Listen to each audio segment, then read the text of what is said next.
It's Thursday, the fourth day of the week. Welcome on the AM show. My name is Benjamin Akakpo. Thank you for making the time to join us right here. Well, coming up shortly, I'll be serving you the news, and right after that, we're joined by, guess whom? Former Gender Minister Nana Oyebampo Addo. She is our guest as we dig into the newspapers. But right after that, we get into our big stories, and today we continue our conversation on the Boku crisis. We'll be speaking to analysts on how to de-escalate the tensions there. Now, there are varied reports on the level of peace in the area, especially after yesterday's event, where the overlord of Mampugu, Nabohaga Abdullahi Mahama Sheriga, installed a retired educationist as the new chief of the Boku traditional area. We'll be bringing you more on that, giving you some scope, context to that conversation. We speak to Mahama Yariga, Member of Parliament for Boku Central, Colonel Festus Abwaja, retired conflict and security analyst. We'll also be live on the ground to bring you the latest updates as far as that situation is concerned. But again, we'll be taking a look at the latest Consumer Price Index, the CPI, and the rate of inflation released by the Ghana Statistical Service. Inflation for the month of January is 53.6%, slowing down a bit. Now, the CPI for January 2023 was 165.6 relative to 107.8 for January 2022. Month-on-month, inflation between December 2022 and January 2023 was 1.7. What does all of that mean? We'll be delving into this with Foster Ajaho, Head of Price Statistics Unit at the Ghana Statistical Service. He joins us for a conversation.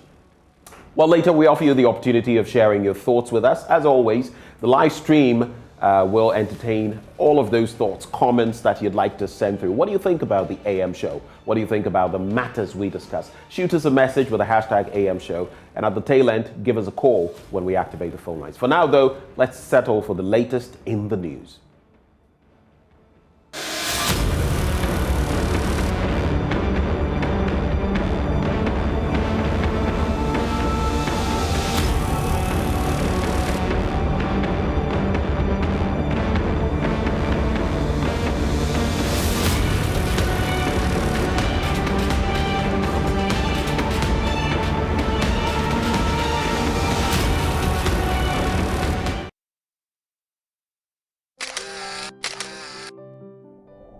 Thank you for staying with us for the news. Let's get into our first story now. Finance Minister Ken Ofori-Atta says he will meet President Akufo-Addo to take a final decision on the demands of pensioner bondholders for an exemption from the domestic debt exchange program. This was the decision after a meeting between the minister and the group on day 8 of their protest. There is more in this report put together by James Kwesi Aveji. For the third time in 8 days, the picketing of members of the Pensioner Bondholders Forum forced the Finance Minister Ken Ofori-Atta to give them an audience. The minister said he was hopeful the last press release from the ministry would have settled the matter. My issue, which I told your leader, was that now you have very little of the old bond in the system, which means that in the event of a crisis personally, your ability to trade that paper in is really diminished. But that's a choice you make, that, oh, I don't really care about that, I'll continue holding that. And we are saying if you continue holding that, fine, government would honor those papers. So I'm a little unclear, as to exactly what now the problem is. What looked like a calm tete-a-tete broke into total confusion when a member of the Arise Ghana group questioned why the bondholders should hold him to his words when such previous promises were not kept. The minister was unhappy. I beg your pardon? Well, if the no. Are you a pensioner? Audience. There's a bit of chaos because when the minister posed the question to know what exactly was happening, there was some sort of interference from the Arise Ghana leader who brought up the issue of mistrust of citizens in government. Looks like the minister, Ken Ofori-Atta, was not happy with that, and so he questioned whether he is also part of the pensioners group, and I think that's what brought the chaos, and he's walked away, and so we would follow to know exactly what would be the next line of action. He's moved to the other side of the ministry in anticipation to continue the address and hear from the group, the pensioner bondholders, to know exactly what the problem is. After a marathon meeting between the two parties behind closed doors, a consensus was reached. I didn't start this if I didn't know it can work. But what exactly did he tell you? Because he told us everything, all the things that he have been telling us, the difficulty, everything. So the same English. So the short tale is that we said we just want the exemption. Using the word "you have been exempted." So that is what the minister is going to work on now with higher authorities and come out with something for us to hear. No, we are hoping by the time it gets to Parliament, something would be said. Did he tell you why your decision would have to be taken in conjunction with the president? No, well, he just explained that those were like corporate ones, the pension funds, and they can use their funds to do something as a group. So that's easier. If you don't want to bring them under, you can design a package for them. But the difficulty is the individuals. If you exempt them, you can't treat them as that one. While the pensioner bondholders look forward to a conclusive decision on their fate by close of day Thursday, they have planned to picket Parliament to press home their demands. James Kwesi Aveji's report read to you. The Department of Pharmaconomy of the Kwame Nkrumah University of Science and Technology has found vital nutrients in 9 vegetables commonly consumed in Ghana. The findings of this research are found in the journal World Journal of Advanced Research and Reviews. Love FM's Kwesi Deborah reports. I like green leaf vegetables because, one, it contains iron that helps reduce anemia. So I usually tend to take green leaf vegetables when I'm menstruating to help me replace whatever I lost whilst losing blood. And then I also take the green leaf vegetables because it helps reduce abdominal bloating and a lot more. 2 examples of green leaf vegetables. You have the spinach and then consume. Yes. The reason why I like them is because they are enriched with vitamins and minerals. In Africa, leafy vegetables are increasingly being recognized as possible contributors of both micronutrients and bioactive compounds in diets. However, the Ghanaian diet comprises mainly starchy roots and cereals. For their study, the scientists picked indigenous leafy vegetables consumed in 2 communities in the northern region of Ghana to find out the nutrients they contained. Professor Gustav Komlaga is with the Department of Pharmacognosy, Kwame Nkrumah University of Science and Technology. In Ghana, people, especially from the northern descent, and then those from the Volta region, use vegetables, leafy vegetables in most of the diets they take. And in Ashanti region, everybody knows that Northerners take leafy vegetables, including alefu, which is Cocorus olitorius. What else? Ayoyo.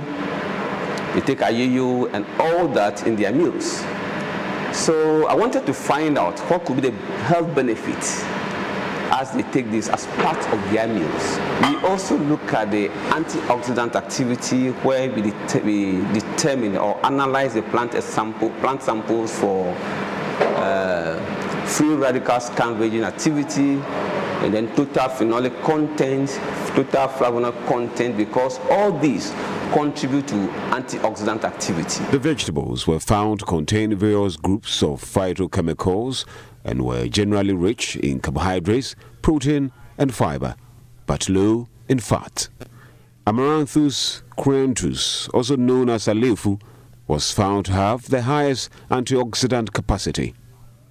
The antioxidant property of this plant helps in reducing oxidative stress, which contributes towards many chronic diseases such as atherosclerosis, cancer, diabetes, rheumatoid arthritis, and other degenerative diseases in humans. Annona reticulata, locally known as dasaluk, and moringa were found to have high fiber content, which is essential for digestive health and regular bowel movements. We take these vegetables, which are full of free antioxidants or chemical compounds that could neutralize free radicals in the body. It helps our health. It's appropriate that you don't overcook them. You cook them for a very short time, probably maximum 10 minutes maximum should be enough. When they are well covered, 10 minutes maximum should be enough. But sometimes people overcook them, destroying the vitamins. Now, scientists at the Kwame Nkrumah University of Science and Technology believe cassava, for instance, can replace wheat. They say leveraging such innovations will reduce Ghana's dependence on these foreign products. Dr. Abena Echabwachi of the Department of Food Science and Technology says studies conducted at the KNUST have shown promising results with replacing wheat with cassava in bread. Dr. Abena Echabwachi of the Department of Food Science and Technology says studies conducted at KNUST have shown promising results with replacing wheat with cassava in bread. So over the years, we conceptualize the themes we take for each year vis-a-vis ongoing global issues related to food and to nutrition, and also national issues. So for this year, our theme is promoting our food and culture for overall well-being and sustainable development. And this theme was chosen in light of ongoing crisis globally and also in our nation with wheat and oils.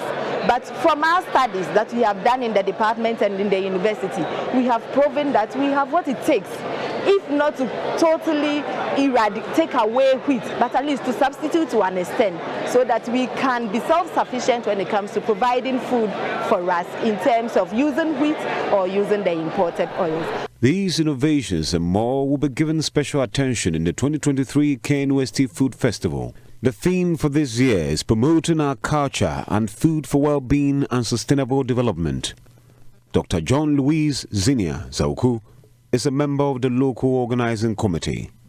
For this year's food festival, we would expect to have different varieties or types of food. So we are going to show some diversified foods, which would cover not just the national or indigenous foods, but we're going to have from the international perspective as well. So we have our students from the International Programs Office who would be coming along with some of their indigenous foods as well. And of course, we would have our local Ghanaian dishes as well. We would also have what we call the food bazaar, where there will be enough to eat. Yes, and then we would also have finally the food innovation presentations, where we will be talking about innovative technologies in food science and technology for food safety. One of the presentations we can expect would be the use of the near-infrared spectroscopy. This is an innovative instrument that is rapidly gaining prominence, especially in detecting food fraud or food adulteration. So we would practically demonstrate the use of this instrument and how it can be applied for food quality control.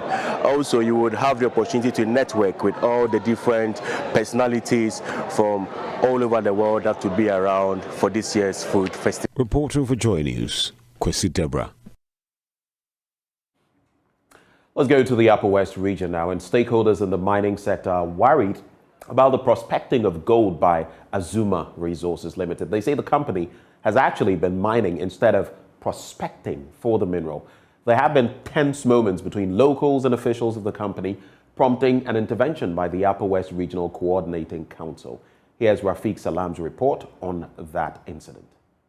Upper West Regional Minister Dr. Hafiz bin Sali sets the tone for the meeting. We will not spare any effort at ensuring that Azuma releases a portion of its concession to our communities. However, the needed processes must be followed before we allow you to do mining. You must have your mining license. And let me state that what we will not tolerate in the region is illegal mining. That I want to make very clear, that under no circumstance shall we allow illegal mining in the Upper West region. It will not happen. This is the first dialogue between stakeholders in the mining sector and Azuma Resources Limited since the latter started prospecting for gold in the Upper West region 17 years ago. Senior Communications Relations Officer of Azuma Resources Limited, Solomon Derry, revealed that since 2006, the company has expended $6 million in local content that includes social corporate responsibility, local business, and employment. They have also ceded 25% of its concession to the Mineral Commission for community mining. So these were areas Azuma Resources had expended $2 million drilling, taking soil samples to define gold, the deposits. And we're able to define about 700,000 ounces of gold there.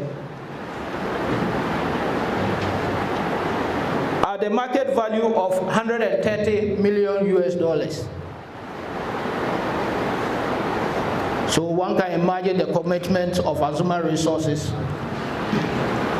to ensuring that we have this policy succeed, and also to help our brothers who are also trying to earn a living. The stakeholders, comprising of traditional and opinion leaders, parliamentarians, district chief executives, assembly members, and community miners, however, disagreed with most of the submissions of Azuma Resources Limited and penciled some concerns from their communities they want addressed. Azuma should also show us the physical boundaries of their concession after the mandatory shedding off. Local content. I don't know about the Bulelena and Mawena, but I'm not aware of a single person within the operational area in the West East who is employed by Azuma. What reparation package do they have?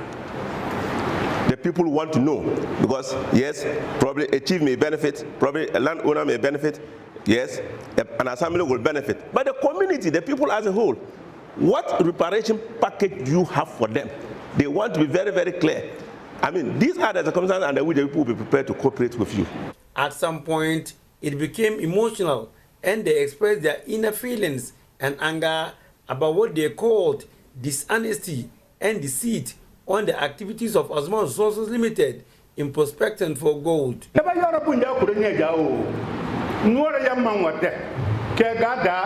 only come with empty talk. You selected 12 of our pupils to sponsor their education and ended up giving each 3 exercise books and a pencil. You have not given a single furniture to any of our schools. You only come around and gather our elders to lie to them.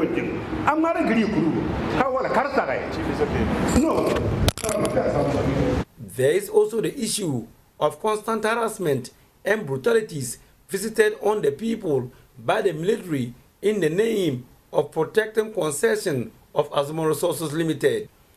There are times as early as 4 a.m. you see military men in Manwe without any provocation. They beat up people, seize motorbikes, and then bring down houses.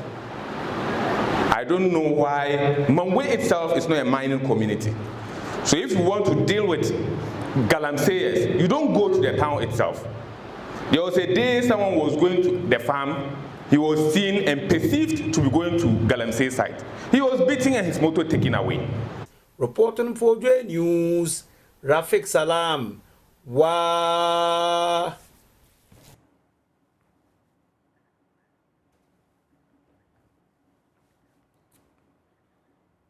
Now, in most parts of northern Ghana, drought conditions make the cultivation of maize a highly water-dependent crop, an uphill task. As a result, Maize yields have been low for many years, but for some of them, they seem to have found an alternative crop that gives them relatively higher yields but requires less water: sorghum. This week on Climate Focus, our correspondent Mahmoud Nuruddin Mohammed speaks to one farmer who has switched to sorghum cultivation to adapt to dry spells in his community. The best thing about sorghum is that if they purchase it and the proceeds are high, that is why we believe it is better to concentrate on that now that the rains are unpredictable. Producing the maize is a bit capital intensive, if I should say, because the maize crop needs much fertilizer, unlike the sorghum. And then with the maize, sometimes it will be difficult even getting the market. The sorghum, there is just a available market, and then the price is also very good as compared to that of the maize. I don't have the figure, but we have thousands that are interested in cultivating sorghum in this municipality. And your question, sorghum is actually a drought-resistant variety. Fertilizer prices have risen. You can't buy one if you don't have money, and if you can't grow maize without fertilizer, if you do, you will get low yields. However, if you grow sorghum on a fertile land, you will get a high yield. 71-year-old Alhaji Idrisu Dabo leaves his home at 8 a.m. on Thursday to go to his 10-acre sorghum farm, which is few meters away. The well-sprouted crops were planted 2 months ago. Alhaji Dabo is waiting for another month until the top half of the head has turned brown and the lower portion is no longer green, which are clear signs that it is time to harvest. Shattering will occur if he waits too long to harvest, and Alhaji Dabo will probably lose more seeds as a result than if he had harvested too early. There are no signs of pest, disease, or nutritional deficiencies. The leaves are healthy and the flowers are blossoming. I believe I lose more money growing maize than sorghum. That is why we stopped cultivating maize and ventured into sorghum. Nothing indicates that the price of sorghum will fall, and the cost of living continues to rise. That is why we are all now cultivating sorghum, which can withstand bad weather.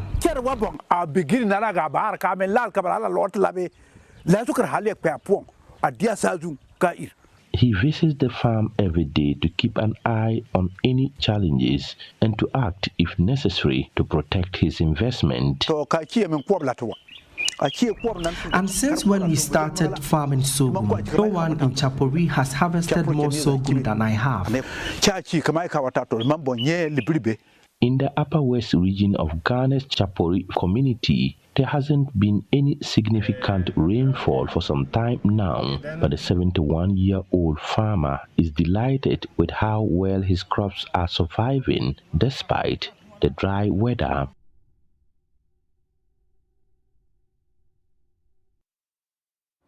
Well, from there, let's talk about stakeholders in the tourism and arts industry who have set out to implement measures to prevent climate risks in Ghana.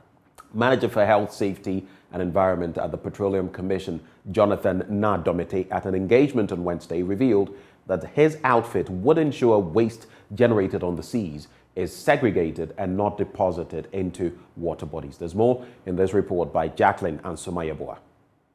In an effort to ensure Ghana's environment is safe from climate risk, the Earth Rights Ghana has collaborated with major stakeholders to embark on environmentally friendly activities that will mitigate the impact of climate change. HSE Manager of the Petroleum Commission, Jonathan Nadomete, revealed that waste generated on the high seas by the rigs and FPSOs are not being disposed into the sea.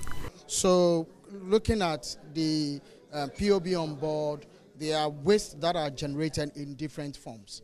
We have some, for the FPSO, you may have the process area also generating waste, as well as the people on board also generating waste. So what the Commission does is that the Commission has come out with regulations that sort of provide goal-oriented solutions to these companies that are working to come up, such as ENI, Talo, you have some drilling service companies like Maersk and others, to come out with a possible solution of segregating the waste offshore, and then when the waste is segregated, this waste are brought onshore for further treatment. President of the Ghana Hotels Association, Dr. Edward Ernest Nyamake Jr., also elaborated on the role that the hotel industry is playing to make the environment safe and sustainable. Well, you know, the Ghana Hotels Association, or the members of the association, which are basically hotel owners, form part of the bigger travel, tourism and hospitality industry. Now, this is an industry which we've been made to understand contributes a lot to climate change and contributes a lot to making the environment safe and sustainable. You know, there are a lot we can do as an industry in terms of water recycling, in terms of rain harvest, in terms of effective use of electricity, in terms of even planting trees around our facilities and all that. Now, and using technology to reduce utility consumption. President of the Earth Rights Ghana, Enemil Lashon, emphasized that the primary contributor to climate change is human activity, and that unless people are made aware of the consequences, climate change issues will remain a serious worry. A lot of things are happening in the environment, to our environment. The sun is heating directly upon us now. Why? Because our factories, the planes that fly, the things we do in hotels, emit certain carbon emissions that go to fights. And we are depleting these things by our own activities in hotels. And when we talk about hotels, like for example, the restaurants, the food waste is taken to dumping sites. And these dumping sites, the disposal of it is environmentally unfriendly. So there should be a way of treating the waste in such a way that to be beneficial to the environment.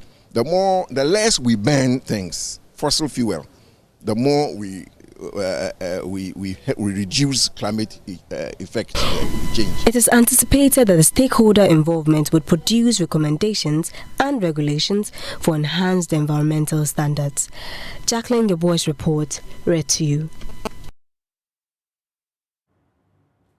That's it for the news, but stay with us. We get into the news review shortly.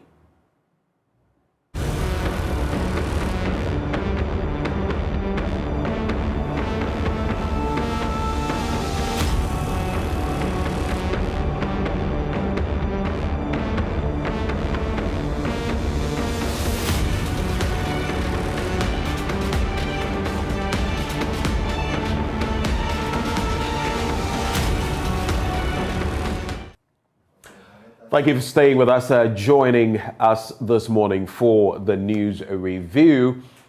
We have Nana Oyebampo Addo, former gender minister. She is our guest. Well, the news review is brought to you by kind courtesy of Endpoint Homeopathic Clinic. We're offering you free prostate screening and free female fertility screening. Locate us in Accra Spintex opposite the Shell signboard. In Kumasi, Kronumabwehia behind the Angel Educational Complex. In Takrady Anaje Estate, Tema Community 22, Techiman Hanswa, and Esiama Enzema. How do you reach us? Call 0244 867 068 or 0274 234 321. Endpoint Homeopathic Clinic, the end to chronic disease, but the beginning of the news review. And we're joined by Nana Oyebampo Addo. A very good morning to you, madam. I can hear you saying good morning, how are you, but only by reading your lips. You would have to unmute, please. Great. Hello, good morning, how are you? I am well. How about you? You actually read lips. That's really great. I could just tell because I was... But I got it right, did I? You did. You got it right. You did. Awesome, awesome. It's been a while. Yeah. Always good to have you back, joining us to review the major issues taking place in our country. But how about starting off the conversation from here? Two things. One has to do with the domestic debt exchange, but from a specific angle. The pensioners. And I bring this up partly because you're a gender activist, I know. You're passionate about gender issues. If you look at the reaction of the finance minister to the pensioners yesterday, devolving into a bit of an unpleasant situation because Oliver Mause Bakavomawo, who was at an event I attended later in the day, also posed that question to the finance minister. But if you look at the reaction to pensioners, and then you look specifically, considering how Gabi Otredako, cousin to the president, took on the former Chief Justice, Sefaya Kufo, what do you make of their exchange? And maybe just to top up, there's also another issue that has been in the news lately, nothing to do with gender. It has to do with our tennis team, our challenged. I don't want to use the word disabled. I've forgotten. I don't know whether it's amputee tennis team in Nigeria and an attack on them. I don't know whether you followed that story. Interestingly, the BBC was reporting that this morning. I don't know whether you have any takes on these two subjects before we get into the papers. Okay, the second one I haven't followed, but the first, yes. Very, very disappointing reaction from the finance minister. Very, very, very disappointing. I think Justice Sefaya Kufo has put it very clearly, and the others. These are officers who have served our country. They are vulnerable because of their age. They place their confidence in our financial system and invested their pensions in our bonds and what have you. And now they are facing difficulties because of the debt exchange program and what have you. From the very beginning, the finance minister should have engaged with them.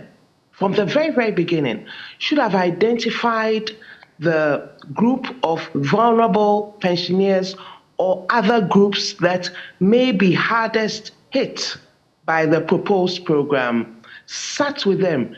The least he could have done was to have shown some empathy for their situation. But he did say he sympathized, in fact, empathized with them, and he has at least once interacted with them apart from yesterday. If they were satisfied, they wouldn't still be picketing. If they were satisfied with his response, with how he reacted or whatever he offered them, they wouldn't still be picketing. They wouldn't. And that is he decided that once he was nominated by the president of Ghana, he would go through the motions, and he said he would serve us. And just like was said on your program by Justice Sefaya Kufo, he said he would protect the public purse. And so it is his responsibility to solve the problem.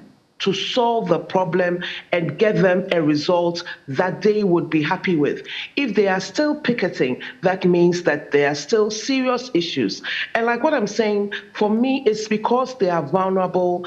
Can you imagine the anxiety? Can you imagine the mental stress that all of them are going through? And the least you can do is to make sure they are okay. That's the least, because government is still running, the expenditure is still being made. What would it take to satisfy the pensioners? That is your first line. And that shows that you are a caring government and you are a caring finance minister. When you are in the house and there's a pot of soup and it's just half, you serve the children and your grandparents first. And this is what I expect Honorable Ken Ofori-Atta to do. This is what he should do. And so his responses were not satisfactory. They were instead very, very disappointing. It shows they don't care. They're just going on and they don't really care what happens to Ghanaians. And it shows that really this NPP party is a party of family and friends.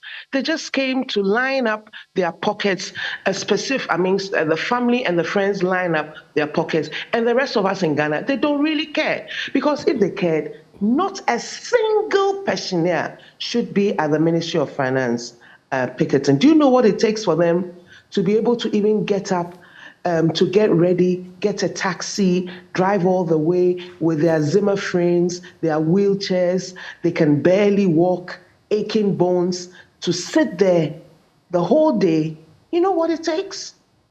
So disappointed in Kenneth Oriata. So disappointed. And yesterday, it would appear, on the back of some of those developments, the message from the finance minister, though he said he would forward their concerns to the president, they have said that, look, many groups have written to you and you've responded. He's saying he hasn't forwarded their concerns yet. So that's what And that's the next step. Their concerns yet. That's the next step. That's what he's saying now. They had also criticized his approach, because others had written to the ministry and they had got responses, but the pensioners, interestingly, had not got any response. But what I found curious yesterday was the fact that the comment was made suggesting that the continuous picketing of the pensioners over the DDEP was unnecessary. That was Ken Ofori-Atta to these pensioners, unreasonable, so to speak. I found that a bit of a concern, but I guess once he's putting... Kingsley, say how exactly you feel. It's a very, very callous statement, very uncaring. I mean, it just shows you Ken Ofori-Atta's state of mind. He does not care.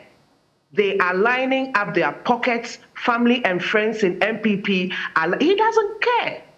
For him to actually stand in front of them and tell them that it is unnecessary, very callous statement. And I'm wondering why he's still there.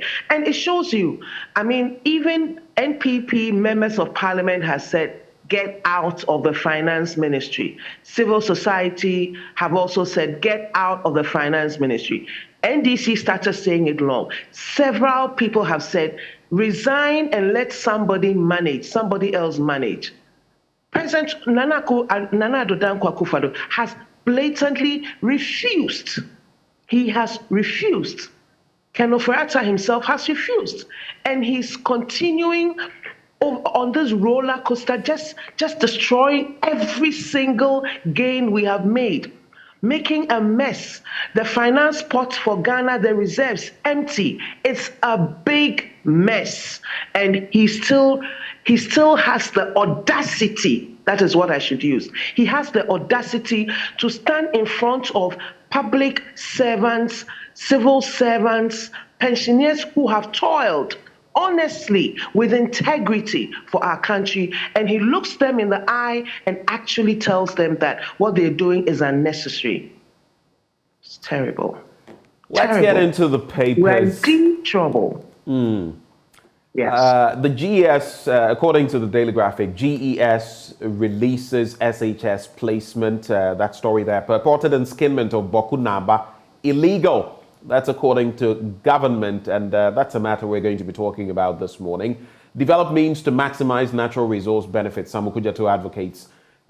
Bill to protect consumer rights in the offing. Caretaker Trade Minister assures the public. On the back page, Cosmos Energy supports Ashanti School for the Deaf, and Kasena residents appeal for bridge repair. Let's talk education first. And the Ghana Education Service has released the placement for candidates of the 2022 Basic Education Certificate Examination into senior high schools and technical, vocational, educational, and training under the computerized school selection and placement system.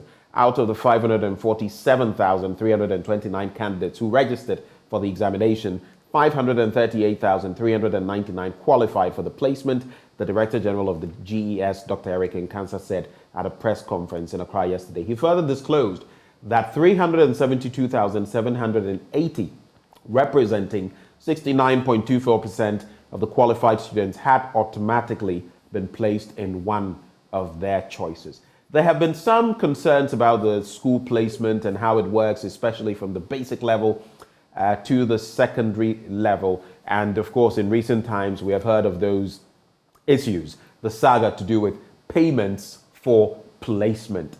Any reactions to these developments in the educational sector?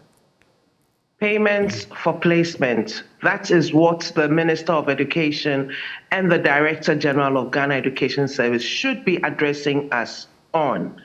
I mean, and, I'm very worried about the graphic headline. I would have thought that the Daily Graphic would dig into that and tell us how the issues and how the expose, Manasseh and expose on payments for placement is being addressed.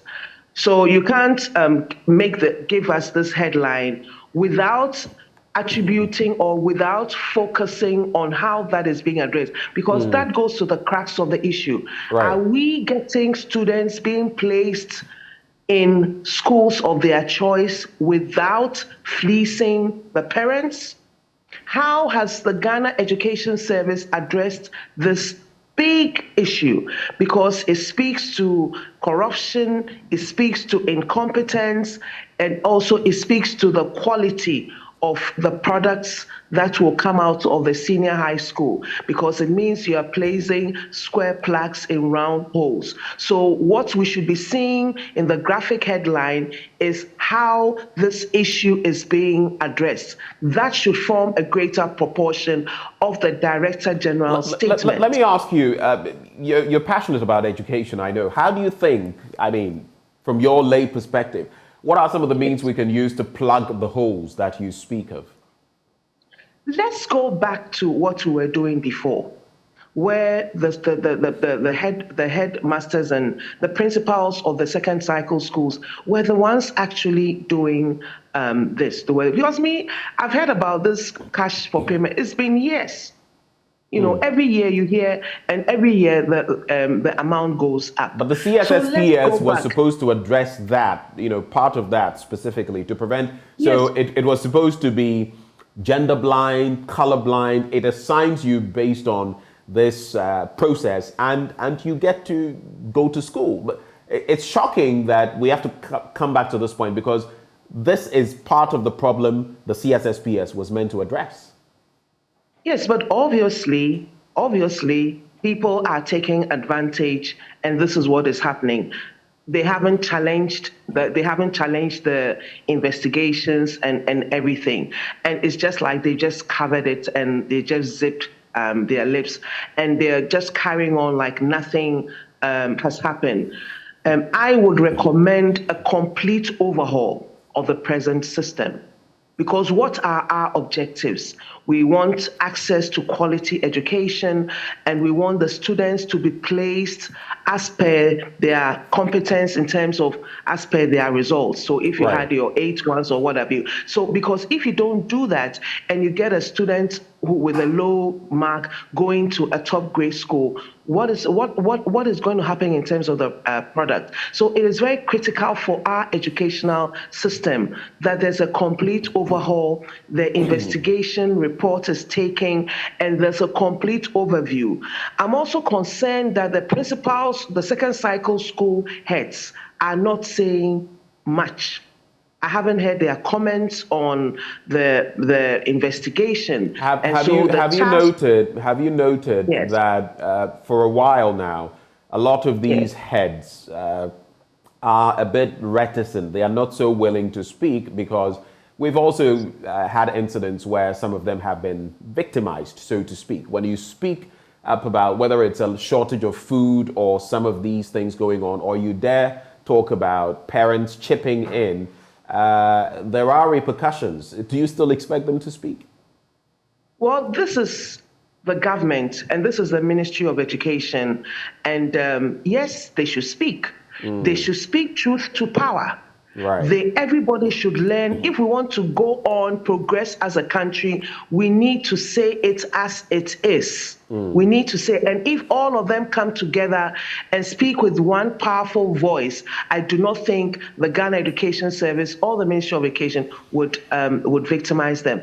And that's why I'm getting at the Daily Graphic, that I would have thought that they would also give some length of print and some space to the investigations and actually add to their story the extent to which the Ghana Education Service is addressing the cash for placement issue. But I recommend there should be a complete overhaul. There should be an extensive investigation, and based on the recommendations, if we think it's good enough, it should revert to the old system. Right. Of course, we should have some checks. We should have some checks and ensure that this is not done. So 2 quick points. We should have an overhaul. This story, as of today, to be fair to the Daily Graphic, what I pointed to were previous incidents, which we've been talking about in recent times. You mentioned Manasseh's investigative piece, the Fourth Estate. But today's story really focuses on the GES releasing the SHS placement. It doesn't focus on the cash for placement saga. So to be fair to the Daily Graphic, today's story was not focused on that. I chipped that in.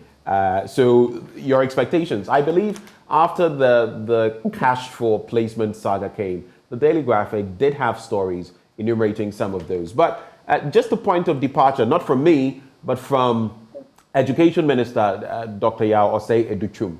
When you speak of the fact that the placement system puts students who may not be grade A students based on the aggregates they scored at the basic level into top-end schools, grade A schools, that could be problematic. But if you recall, the Education Minister said at some point that is what will prove the mettle of the grade A schools, if they can take students who perform poorly and make them excel. Do you disagree with him on that briefly so we can move on to other stories? I totally disagree with him on that. I totally disagree because you put a grade A student in a grade A school, a grade B student in a grade B school, because the education system is structured in the way that the grade A schools have teachers, and we know the student is grade A, so you are able to tutor them in a certain way.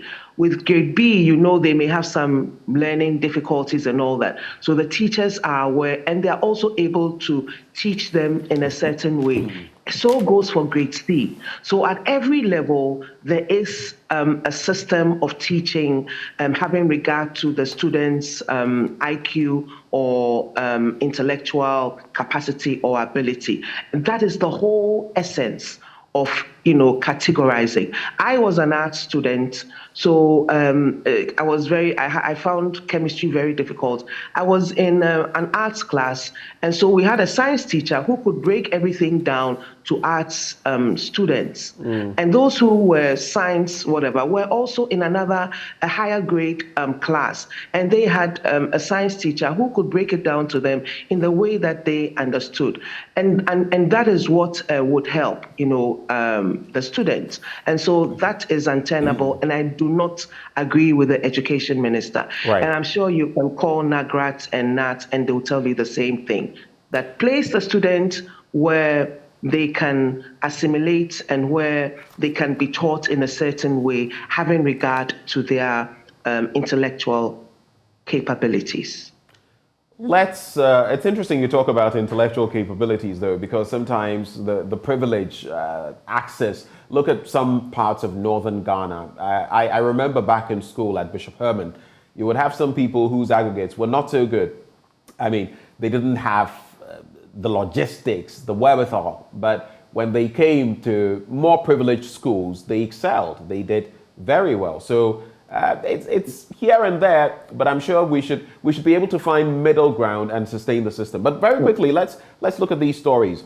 Purported enskinment of Boku Naba illegal, that's according to government. And the government has described the purported enskinment of a new Boku Naba by the overlord of the Mamprugu traditional area, Nairi Nabogu Mahama Abdullahi Shariga II, as illegal. It further stated that the enskinment was a threat to national security and consequently directed the security agencies to arrest and prosecute anybody who would hold himself as Boku Naba other than the legally recognized Naba Asigri Abugrago Azoka II. In fact, I do know that there was a bipartisan group of parliamentarians who also addressed the issue, calling the act reckless in a way. Then just these other stories I'd like you to react to. Bill to protect consumer rights in the offing. I'm always concerned about consumer rights. The government is rigorously working to pass a comprehensive consumer protection bill to bolster consumer protection regime in Ghana. The caretaker Minister of Trade and Industry, Samuel Jinapor, has told Parliament. And then finally, in business, inflation drops first time in 19 months. And inflation has dropped to 53.6%, but it still represents a 22-year high since April 2001. Quick reflections as we move on to other papers. Yeah, quick reflection with respect to the chieftaincy issues. Let the relevant authorities deal with it. We have the National House of Chiefs. We have the Regional House of Chiefs. We also have the Ministry of Chieftaincy. So I suppose that they would be the appropriate public institutions to speak to the issue and let peace prevail. Let the issues be resolved. We have our systems, and we have our systems, and so let them take it up and resolve the issues. Yeah. And that's what I would say about that. Nothing should threaten the peace and security of the communities in that traditional area. So let the National House of Chiefs and the Regional House of Chiefs pick this up and then work on it. Right. With respect to and then the other story was about inflation. Yes, it's neither inflation. here nor there. Is neither here nor there. It is not even a glimpse of hope. It's not even a glimmer of hope. We are in a dire situation in this country. I mean, you see, we are not even looking at the mental stress and the anxiety and what it is causing. People are really going through a lot. It is a very, very difficult situation, and we do not see anything that the government of Ghana is doing to alleviate our stress and reduce the hardships. Whether inflation has gone down the first time, it's gone down, or it's not affecting us. The cost of living is still very, very high, and this is not what the MPP government promised Ghanaians. This is not what they promised Ghanaians. And the disappointing and sad thing is that, they are even showing disrespect to Ghanaians. They are acting with impunity, and they are actually rubbing salt in our wounds by the statements they make, from the president, Nana Addo Dankwa Akufo-Addo, the callous statements he makes to the minister, the finance minister. How can you stand in front of pensioners and tell them that what they're doing is unnecessary? 70-year-olds, 80-year-olds, 75-year-olds, 60-year-olds who have worked for this country, and then you tell them that what they're doing is unnecessary. It's very, very. I can't even find words to describe what the MPP government is putting the ordinary Ghanaian through. We are on the ground, and on a daily basis, we see the suffering. It is totally unacceptable. Right. I wish the president and Kenufe would just have a little empathy in their hearts and souls, a little empathy. Right. And try and solve our economic problems. Just, it's so sad to see the hardship. People cannot buy medication. People cannot pay their rent. People want to just work. People are constantly businesses are just collapsing and closing, and people just come home and they sit at home. What is happening? Is this what we bargained for as a country? Whether we bargain for that or not, I guess the ordinary people, as they have said time and again, would be able to react to that. All of us have our opinions on that bit. But times definitely not normal, times definitely desperate, and hopefully something can be done about the situation. And part of that has to do with the IMF deal that has been touted. But let's get into the Ghanaian Times newspaper. It regurgitates the stories we've already done about consumer protection, the enskinment of a new Boku Naba, and the CSSPS. But just this one I want to look at. On page 3, in fact, 2 of them, Read the law well, AG, that's the Attorney General, response to the CDD. And the Minister of Justice and the Attorney General, Godfrey Adame, has stated that the propositions of the Center for Democratic Development, Ghana, and its board members that the Auditor General is not part of the audit service but a separate creation can only result from an inadequate reading of the laws of Ghana, including the Constitution and the Audit Service Act. Now, he's been saying this partly in reference to the fact that last week the Attorney General and Minister of Justice expressed an opinion regarding the publication on the website of the Auditor's Audit Service of an audit into the government's COVID-19 transactions before the said audit report could be debated by Parliament and referred to an appropriate committee of Parliament in accordance with Article 1876 of the Constitution. A lot of people took him on, including the CDD, saying that he was trying to interfere with the work of the Auditor General and that this was not, so to speak, the way to go about it. But that is the Attorney General with that riposte. Then, women pulled alive from Turkey quake debris 9 days on. And 9 of them, 9 days after Turkey's earthquake disaster, 2 women have been pulled from the rubble alive. 42-year-old Melike Imamoglu and 74-year-old, imagine that, Cemile Kekic were saved by rescuers in the Turkish town of Kahramanmaras. That's quite a mouthful. I only bring it up because, unfortunately, still not much news about our very own Christian Achu. Yes. We have just about 4 minutes, so quick reactions to these as we get into other papers. Yes, with Turkey and Christian, we can only hope and pray. Right. We can only hope and pray, and whatever the outcome, we just thank God and we support his family, his immediate family, his twin sister. I can just imagine what she's going through, and his family in Ghana. We only hope and pray and we'll just be strong for whatever the outcome is, and not only for him, but for all others, for all other families who are patiently waiting to hear word or news of what has happened to their family. We can only hope and pray with Turkey, pray with the family of Christian Achu. And with respect to the Attorney General, another public officer who has been very disappointing, very arrogant, and I just don't know whether he really understands what his mandate is and what his role is. He's obviously interfering. And we are Ghanaians, we voted his government into power. And he is representing we, the people of Ghana. So we will hold him accountable and tell him as is. And like the CDD said, we are also saying that Dame, as Attorney General and Minister of Justice, is interfering. We will not allow him to interfere.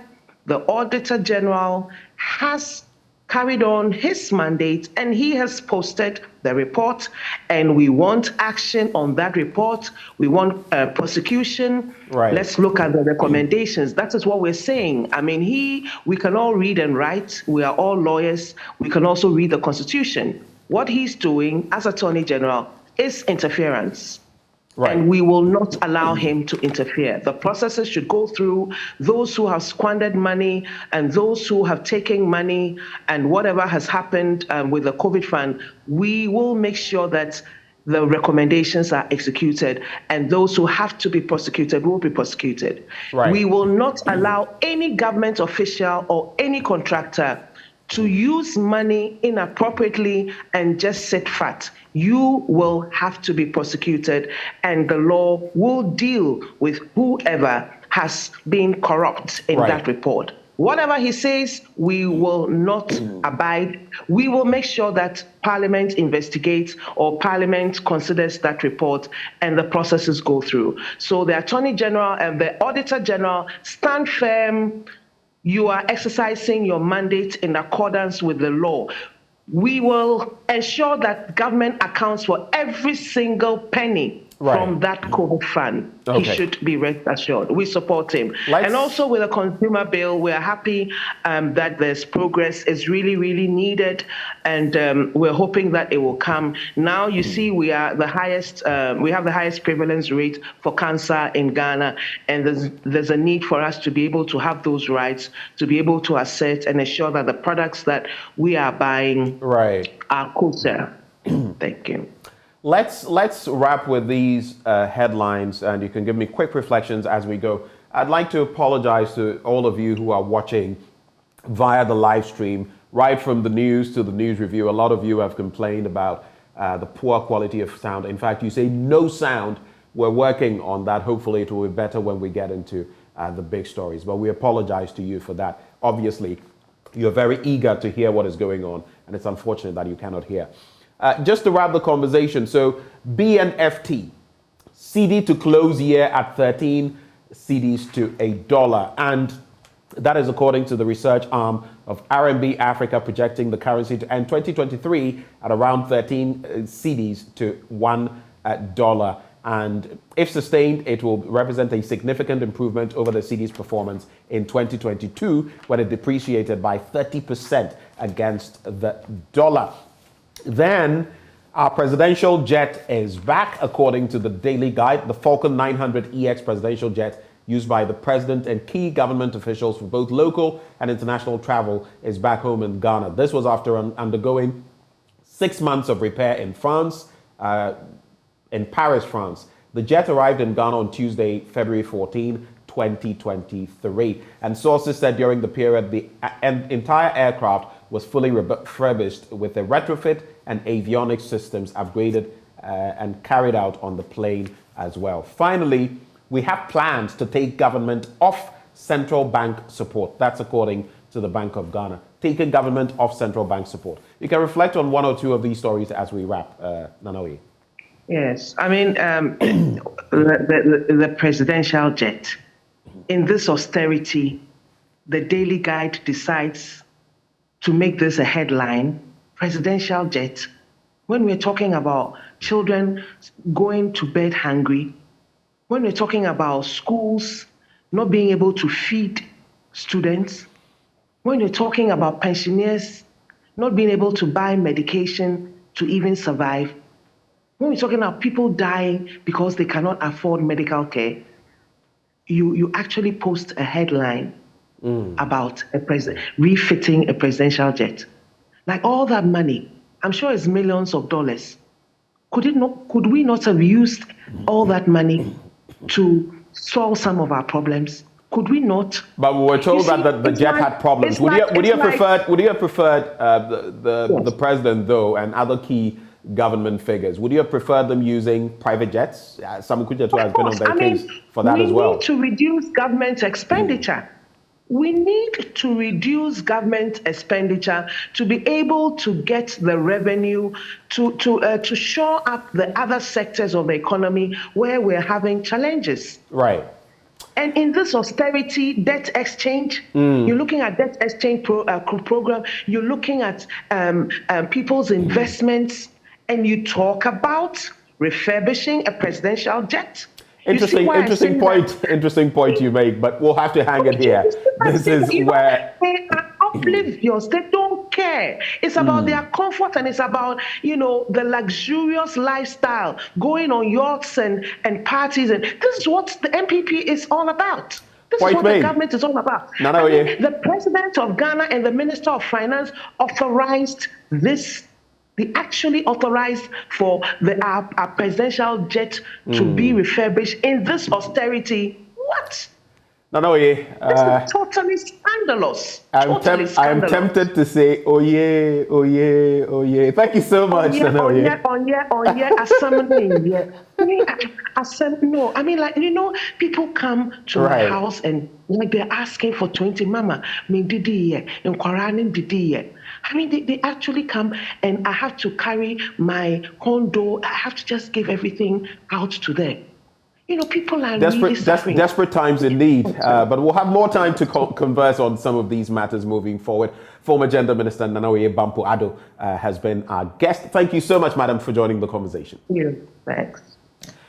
The news review is brought to you kind courtesy of Endpoint Homeopathic Clinic. We're offering free prostate screening and free female fertility screening. Located in Accra Spintex opposite the Shell signboard in Kumasi, Kronom Abuehia behind the Angel Educational Complex, Takrady Anaji Estate, Tema Community 22, Techiman Hansua, and Esiama Enzema. You can reach us on 0244 867 068 or 0274 234 321. Endpoint Homeopathic Clinic, the end to chronic disease. But like I always say, it's just the beginning of sports. Up next on the AM show. Do stay.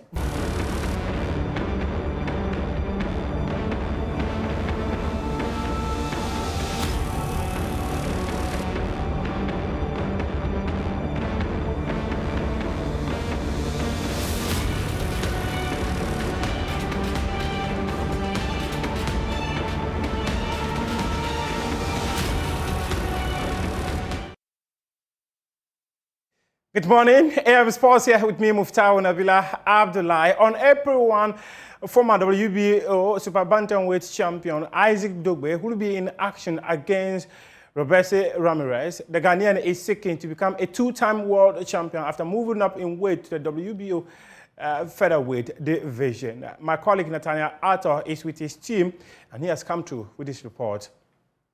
Busy day here in the Bald Eagle Boxing Gym in Washington, D.C.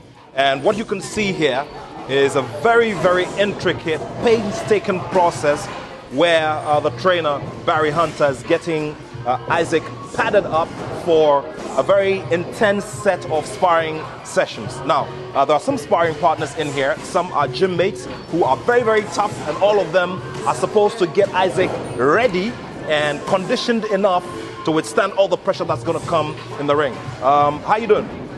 Good. So he's one of them as well. And so this is what happens here on a regular day when everybody's getting ready. And of course, there's good music in the background as well. Yeah, reminds you of the mid-90s, right? Okay, so what you see here is the U.S. Amateur National Light Heavyweight Champion, and he is busy sparring. But guess what? You see this Ghana flag right here, don't you? Well, so let me just have a quick chat. Oh, how you doing, Uncle Paul? How's everything? Oh, so this is Paul Smith. Paul Smith is the father of the national champion, the National Amateur Light Heavyweight Champion. He's a member of this gym, and let me just ask him about, wearing the Ghana flag. How you doing, Coach? Everything okay? Yeah, I'm great. I'm great. How's your son doing? He's doing well? Yeah, he's doing good. Great stuff. And I see you with the Ghana flag. I'm a big fan of Naho. Okay. Big fan of Naho. Okay, great. Because him and my son, they work together, they train together, they bring good energy and very competitive. Very well. Now let's talk about April 1st. There's a big assignment up. He's fighting Roberto Ramirez, and it's been a lot of hard work here in the gym. What would you have to say about what you've seen him do? Because I think I've seen you here a couple of times in the gym. Yes, I'm here every day. Great. What do you make of his work ethic and all of that? I think as long as he stays focused and keep his eye on the mission, he's going to be fine. Great. You just got to stay focused though, every day. Don't let nothing get in the way of what he's doing, and stay in the gym, and he's going to be fine. Wow. Don't let anything get in the way. Stay focused. Get in the gym, work out, and everything. Complete the mission. Complete the mission. That's the message from the father of the U.S. Amateur Light Heavyweight Champion. So this basically is what's been happening here. There's a very interesting trend, though. Everybody I've had a conversation with here in the gym talks about Isaac's work ethic, which is very, very interesting. Everybody I've spoken to here, and in the coming days, I'm going to be letting you in on a lot more conversations about Isaac Dogbe's work ethic since he got in here and registered with this gym. So this is, the moment. We're just getting ourselves ready for a very big sparring session, and we're going to be doing assessments of that as he gets himself ready for the very big day on April 1. So from here, in Washington, D.C. at the Bald Eagle Boxing Gym, where the headbangers reside, it's Nathaniel Arthur.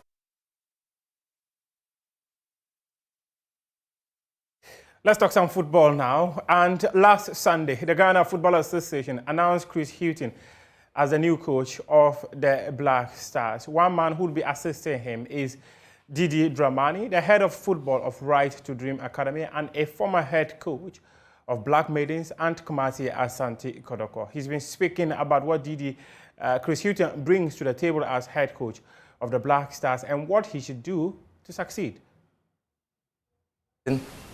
Consistency and bonding.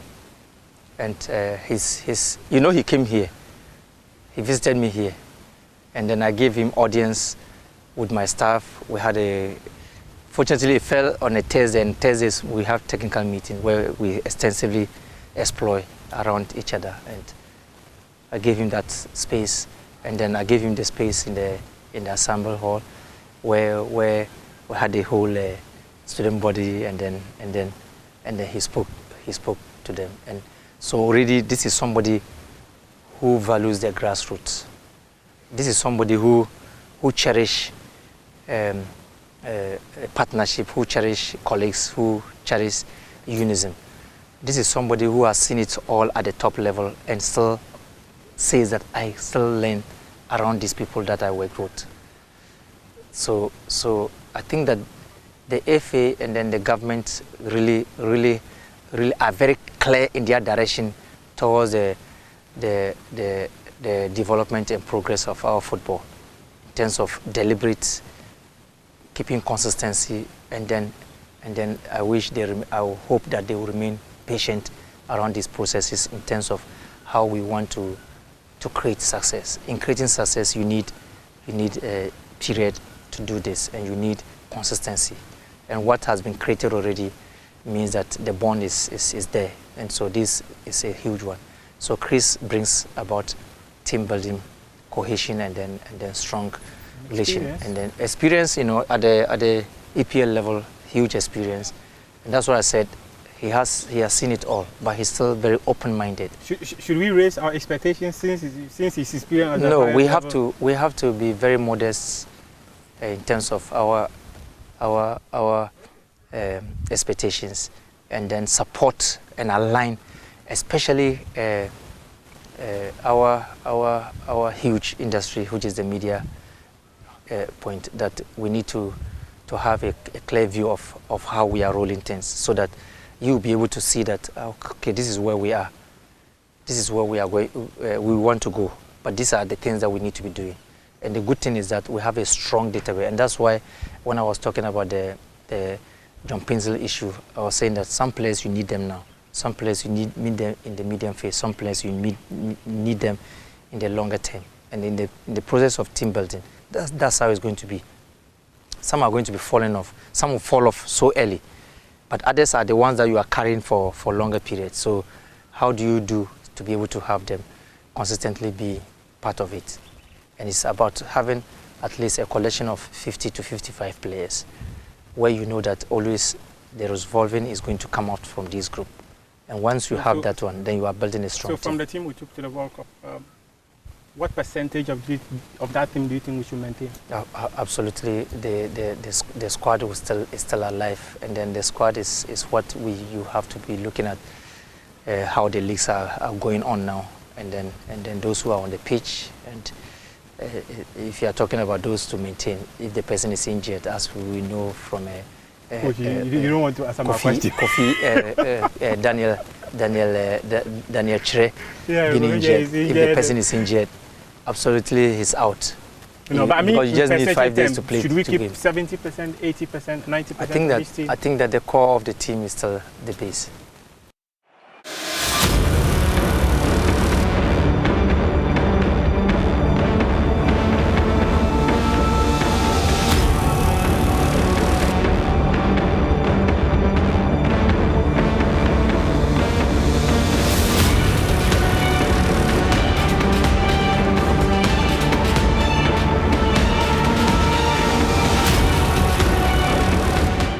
The enscament was done Thursday morning by the king of the Mamprugu traditional area, of which Boko is said to be part, now Bohago Abdullahi Mahamud Sheriga, together with his royal court members.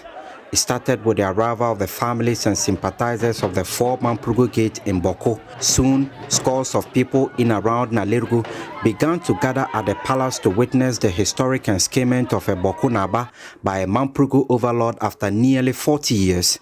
However, while the processes were ongoing, members of the Northeast Regional Security Council led by the Regional Minister Yidana Zakari arrived at the palace in the company of heavily armed security forces. The presence of the regional minister briefly halted the process as the crowd erupted in opposition against his presence and demanded that he leave the place. After a brief opposition from the crowd, Mr. Yidana, following the intervention of the palace elders, was allowed to engage the overlord in a short private conversation. Whilst on his way out after the meeting with the overlord, the crowd began to hoot at him and his delegation. A palace elder later told JoyNews that the minister had come to accompany the overlord to Accra upon the invitation of President Nana Akufo-Addo. The elder added that the overlord turned down the invitation and told the minister it was too late to stop the enscament. The enscament processes then resumed and soon ended with the announcement of Na Seidu Abagari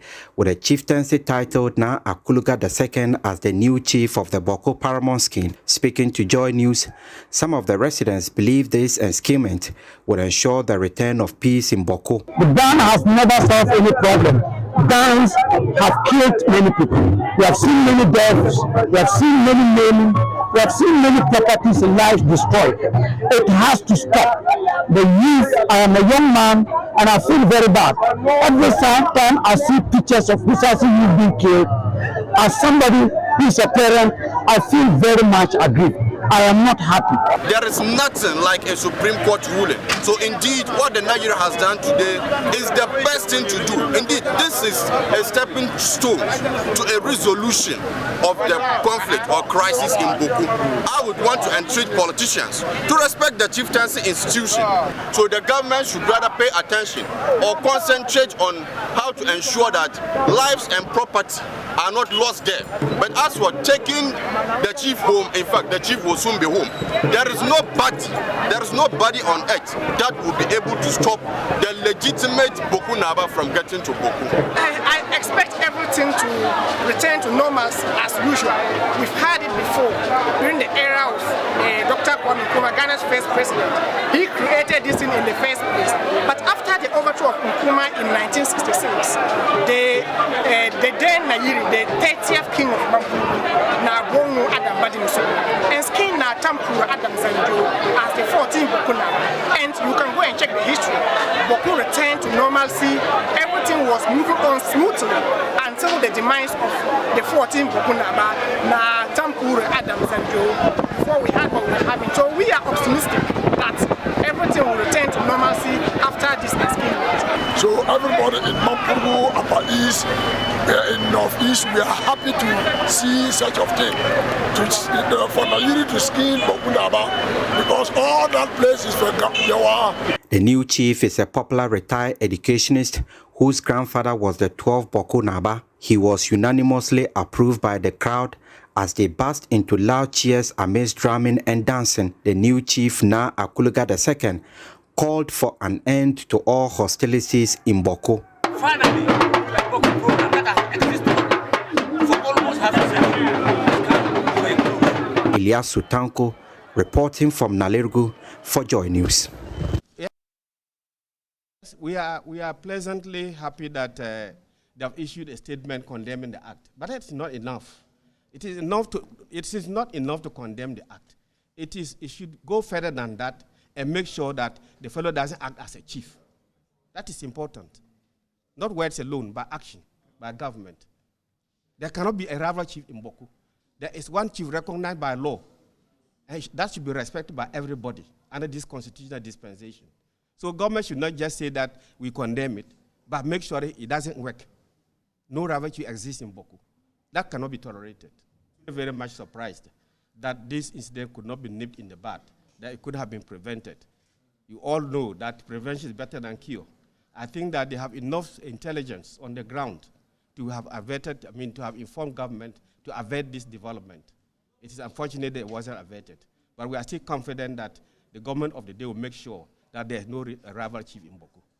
Yes, we are pleasantly happy that they have issued a statement condemning the act, but it's not enough. It is not enough to condemn the act. It should go further than that and make sure that the fellow doesn't act as a chief. That is important. Not words alone, but action, by government. There cannot be a rival chief in Boku. There is one chief recognized by law, and that should be respected by everybody under this constitutional dispensation. So government should not just say that we condemn it, but make sure it doesn't work.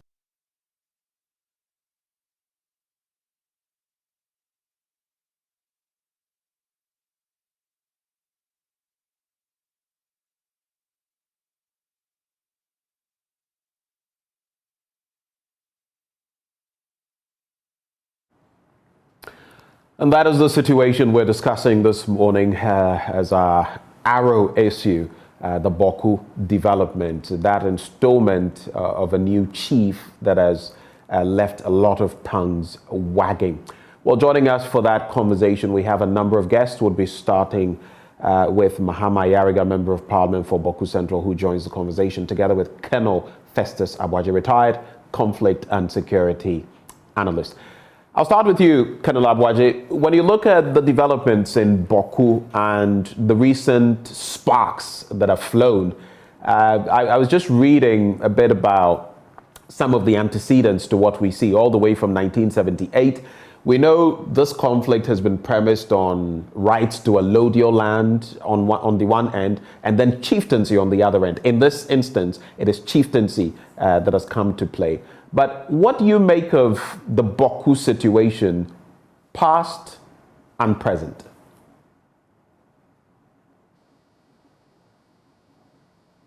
You would have to unmute, sir. Sorry, please. First of all, good morning, and thanks for having me. Good morning. To really place the Boku conflict into context, you even need to go further back into history. The 1900s, at least, when the British found a way to execute, orchestrate their indirect rule through chiefs and kings and so on. In that context, 1931-32 were quite crucial, because there were two conferences that were held, the Kusasi Conference 1931 and Mamprusi Conference 1932. The literature that I've come across show that the British used these conferences to orchestrate the establishment of a chiefship, that's a Boku chiefship, and the Boku Naba and the head of Kusasis as a term to cover everybody who was in the Boku area. And that brings us all the way to the time of independence when a commission was set up. I've come across the name of Lord Listowel. But that commission decided that the Boku Naba was a Kusasi and head of the Mamprusi. Now, that was a decision which was reversed by NLC decree, I think 112. So that NLC decree annulled the decision of the commission that had been set up, and then put in place a Mamprusi as Boku Naba. Now that status quo prevailed until the PNDC era, when PNDC law 75, I think 1983, also annulled the decisions of the NLC, and indeed virtually restored the Mamprusi who had been, diskinned. And that was the time when the incumbent Boku Naba, the Naba Asigri Abugrago Azoka II, sat on the skin. So he has been on the skin from 1984 thereabout until now. He's still alive, he's on the skin. But in between, attempts were made to restore Mamprusis to the skin of Boku. And one of the critical timelines was about 2003, when the case ended up in the Supreme Court upon a writ that had been filed by Mamprusi lawyers. I've been told through telephone conversations that indeed the lawyer who presented the writ or represented the Mamprusi came from the chambers of the incumbent president. Supreme Court emphatically dismissed the writ.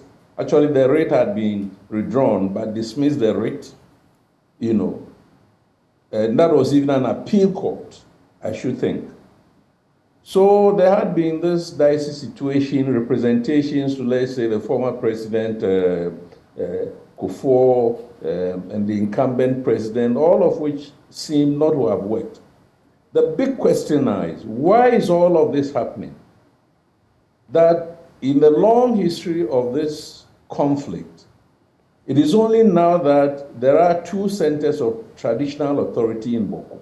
Why is it happening this time? The timing is quite critical. And that puts into context the empirical evidence that the Kusasis are pro-NDC, Mamprusis are pro-NPP. In other words, the conflict has some political undertones. Say it. So when you read the press statement that was issued yesterday, one could legitimately ask, did the government do enough? Do you go to any palace in this country on the day that an installment or enskinment is supposed to take place in order to prevent it? I stand to think that the government had intelligence that this enskinment was going to take place and should have preempted it, not on the day yesterday, but well before that. Yesterday was too late. And now we are confronted with a situation of pouring more fuel into the flame in Boko. To stop this Alhaji Seydou Abagri from parading himself in public as a Boko Naba is going to be a daunting task. More difficult than if the government had used all the avenues at its disposal to try and stop the enskinment in the first place. Not necessarily forever, but at least to give space. Would you call it, from where you sit, would you call it a lack of intelligence? Maybe at the point when knowledge was, revealed to government's end, this had already, the action had already started taking place. Don't you forget that a lot of the talk about it only started on social media and the rest when pictures were circulated of what was going on. So would it be a lack of intelligence? I would call it intelligence failure. Look, if you saw, I'm still looking at the pictures, all of us are looking at the pictures. The princes and the royals and the general public who have assembled or who had assembled at Nalerigu were invited. So definitely there were conversations about this event which took place yesterday. If the government did not have its ears on the ground, as we say literally in Akan, that is an intelligence failure. You could, which I don't want to do, you could also, use conspiracy theory to suggest that the government just pretended to, that it was doing something without necessarily being committed to that. It cannot be that the state of Ghana didn't know that this enskinment, especially when you couple that with the status of the conflict in Boko. So that was not enough. Now, how the same government now is going to swiftly and in accordance with the law, reverse this situation is going to be very, very difficult. We should expect more violence. Because the youth who have spoken, the youth that you are seeing, the Mamprusi youth, are bent on ensuring that this newly enskinned Naba, stays on the skin. I imagine the day when he arrives in Boku, whether in Boku East or Boku West or wherever he is in Boku, this conflict is going to get messier. Just hold for me, Colonel Festus Abwaje, retired. Let me bring in Mahama Ayariga, the Member of Parliament for Boku Central. Thank you, sir, for joining the conversation. Thank you, and good morning to you and your viewers and listeners. It's gone on for donkey years, decades, in fact, this conflict, like I enumerated, mostly based on allodial land titles, rights to them, and chieftaincy, which from time to time crops up and creates quite a situation. But Colonel Festus Abwaje just made a comment about the NDC and the MPP and how both parties have fed into the conflict. He says the Kusasis tend to be pro-NDC, the Mampusis pro-MPP, and this shows when either administration is in power. What's your reaction to that, even before we get into the substantive issue? Well, I mean, his account is largely accurate and reflects the history of the problem in the area. It really boils down to the majority Kusasi, who are also landowners of the place, wanting self-rule, to rule themselves because it is their land, and they will do anything to assert Kusasi authority in that area. That is what it has really been. And I would have thought that the government of the day, starting from the NDC to President Kufuor and now President Akufo-Addo, should realize that it is impossible in this day and age to support a minority hegemony over an entire area spanning all that space from Timpani to Pusga to Garu to Binduri to Zebila and then Boku itself. And so that for me is the practical reality which I expect every government to come to terms with. It is the reality that was recognized by the colonial government just before they left, and that is why the Lord Listowel commission came to that conclusion and asserted Kusasi rule over the area. It was a practical reality that ex-President Rawlings and the PNDC decided that it should reflect on the ground. And I think there is a practical reality that I believe our Supreme Court implicitly recognized by ruling in the 2003 case that nobody should come back to that court with this matter again. And I thought that my uncles, the Mampushis, and indeed the Nairi, who I believe his own kingdom would have been the subject of the hegemony of some superior authority at some point in history or the other, but who today enjoys self-rule and autonomy.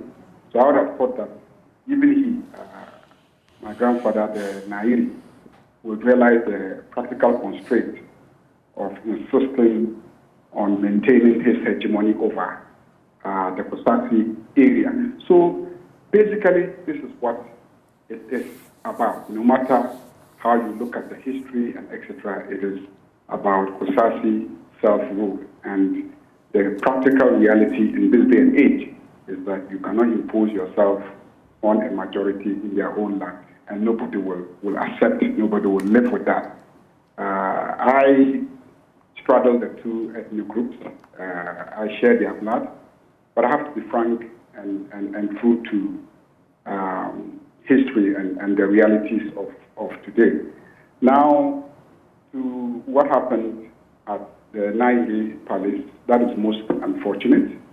I didn't expect my grandfather to yield to that pressure. He's held the line for a very long time.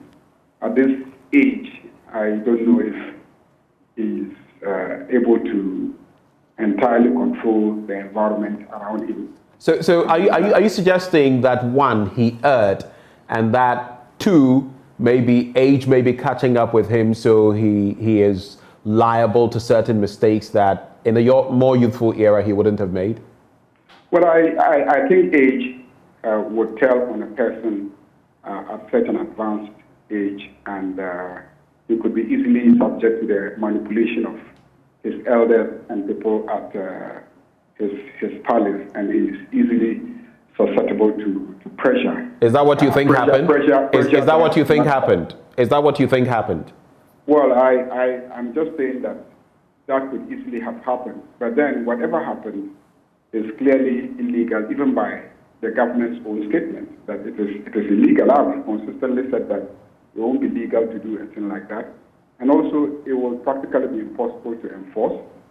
And the government statement is clear about the matter. What I would say for now is that the government must back its words with action. I mean, the statement that government does not recognize what happened as legal. The regional and national houses of chiefs definitely will not recognize what happened. The Supreme Court already has indicated that this matter should not be brought to it. So it is reduced to a simple question of law enforcement, and the president has directed that those who perpetrated the act, the police should go after them and arrest them. And so everybody is just watching to see whether the government is true to its words and whether law enforcement will take the appropriate action. Like just a quick bit. You've mentioned this bit about a Supreme Court ruling twice now. What exactly is the context in which you bring in the Supreme Court ruling? Which specific angle? Because there is no delineation that specifically says maybe a Kusasi should be at post or a Mampusi. So what is your angling as far as the ruling is concerned? I mean, the ruling was a very simple ruling. It basically had to do with Mampushis coming to the court to try and then make a claim before the court that they were the rightful people entitled to be chiefs. They submitted their statement of case. The Kusasi side also responded and filed their statement of case. And on the date set for hearing, the Mampushis came to court and decided to withdraw. And the court said if you withdraw, you should never come back to this court again on the same matter. And they said yes, they were ready to withdraw. So the court gave a ruling that, okay, we'll grant your application for leave to withdraw, subject to you never coming to this court again on this matter. So the doors of the Supreme Court, the doors are closed to them in respect of this particular matter. So I think that one would have expected that the matter is sealed, because really the only place where you could overturn this legally is at the Supreme Court. Don't forget that the Constitution is cast in stone on this matter, and so the only place that was available as an opening was the Supreme Court, which they went to, and they had the opportunity to make their case, and then to have the ruling based on a thorough argument. But then also, I always tell people that if you understand how the Supreme Court works, you will see that when you go to court, you submit your statement of case. That contains your argument. And then your opponent also submits their response to your statement of case, which also contains their argument. So on the date of hearing, the Supreme Court is already seized with all your arguments and the law and everything. So it is only legal illiteracy that will inform the position that, oh, the substantive matter was not heard in the court. You're also aware, Mahama Yariga, that the Supreme Court is clothed with the power of judicial review, and that while it may have shut the door on that initial approach by the Mampusis. I mean, since there is no conclusion to this matter, who knows what the apex court in the future could do? That is an outlet, isn't it? Especially as these currents, just hold on, especially as these currents still keep flowing through the system and we have what we have, obviously there must be some avenue in the future for some resolution. The president cannot solve it. No president has been able to do that. The National House of Chiefs has not been able to do that. How do you suggest we bring some finality to this matter without, the court system? Well, I mean, there must be an end to litigation. And I assume that the Supreme Court sought to bring an end to the litigation of this matter. In any case, I think over the years, since 1993, all sides have been encouraged to resolve the matter using the judicial processes. Right. Indeed, I think in 2003, that was the admonition of former President Kufuor. He urged them to go to the court. Indeed, even this President Nana Akufo-Addo, I recall, told them that so far as he is concerned, the matter was resolved by the Supreme Court, and the Nairi, issued a statement saying that the matter wasn't resolved. And so the president encouraged them, well, the matter is not resolved, then go back to that court. But, they've chosen not to go back to that court. So that should tell you that their own lack of confidence in the court as a place to go, because, the language of the court was very, very clear. And I believe that the court sought to give finality to this matter. So when you talk about how to resolve this issue, it's been reduced to a simple question of law enforcement. And I'm sure what the president, through his Minister of Information, put out yesterday, clearly resolved the issue if the president indeed backs his statements with action, which is to say, well, this matter was resolved, this is the law, this person is at the Regional House of Chiefs, he's at the National House of Chiefs, the Constitution protects that status, the Supreme Court protects that status. I treat it as a simple criminal matter, and I've asked the police to go after those who commit a crime and then deal with it. So the president has stated how the matter should be resolved. And so people are just sitting and watching to see if the president will walk the talk. Before I go back to Colonel Festus Aboagye, I'd just like to find out from you. Colonel spoke about the fact that this was an intelligence failure and that, information should have been picked on the ground about this incident. I'll ask you, should this enskinment have been allowed to happen in the first place? Well, anybody who knows the situation in Boku, right from my own grandfather, the Nairi, to my uncles who went to request to be enskinned, and to the elders at the palace who would have definitely organized and ensured the event.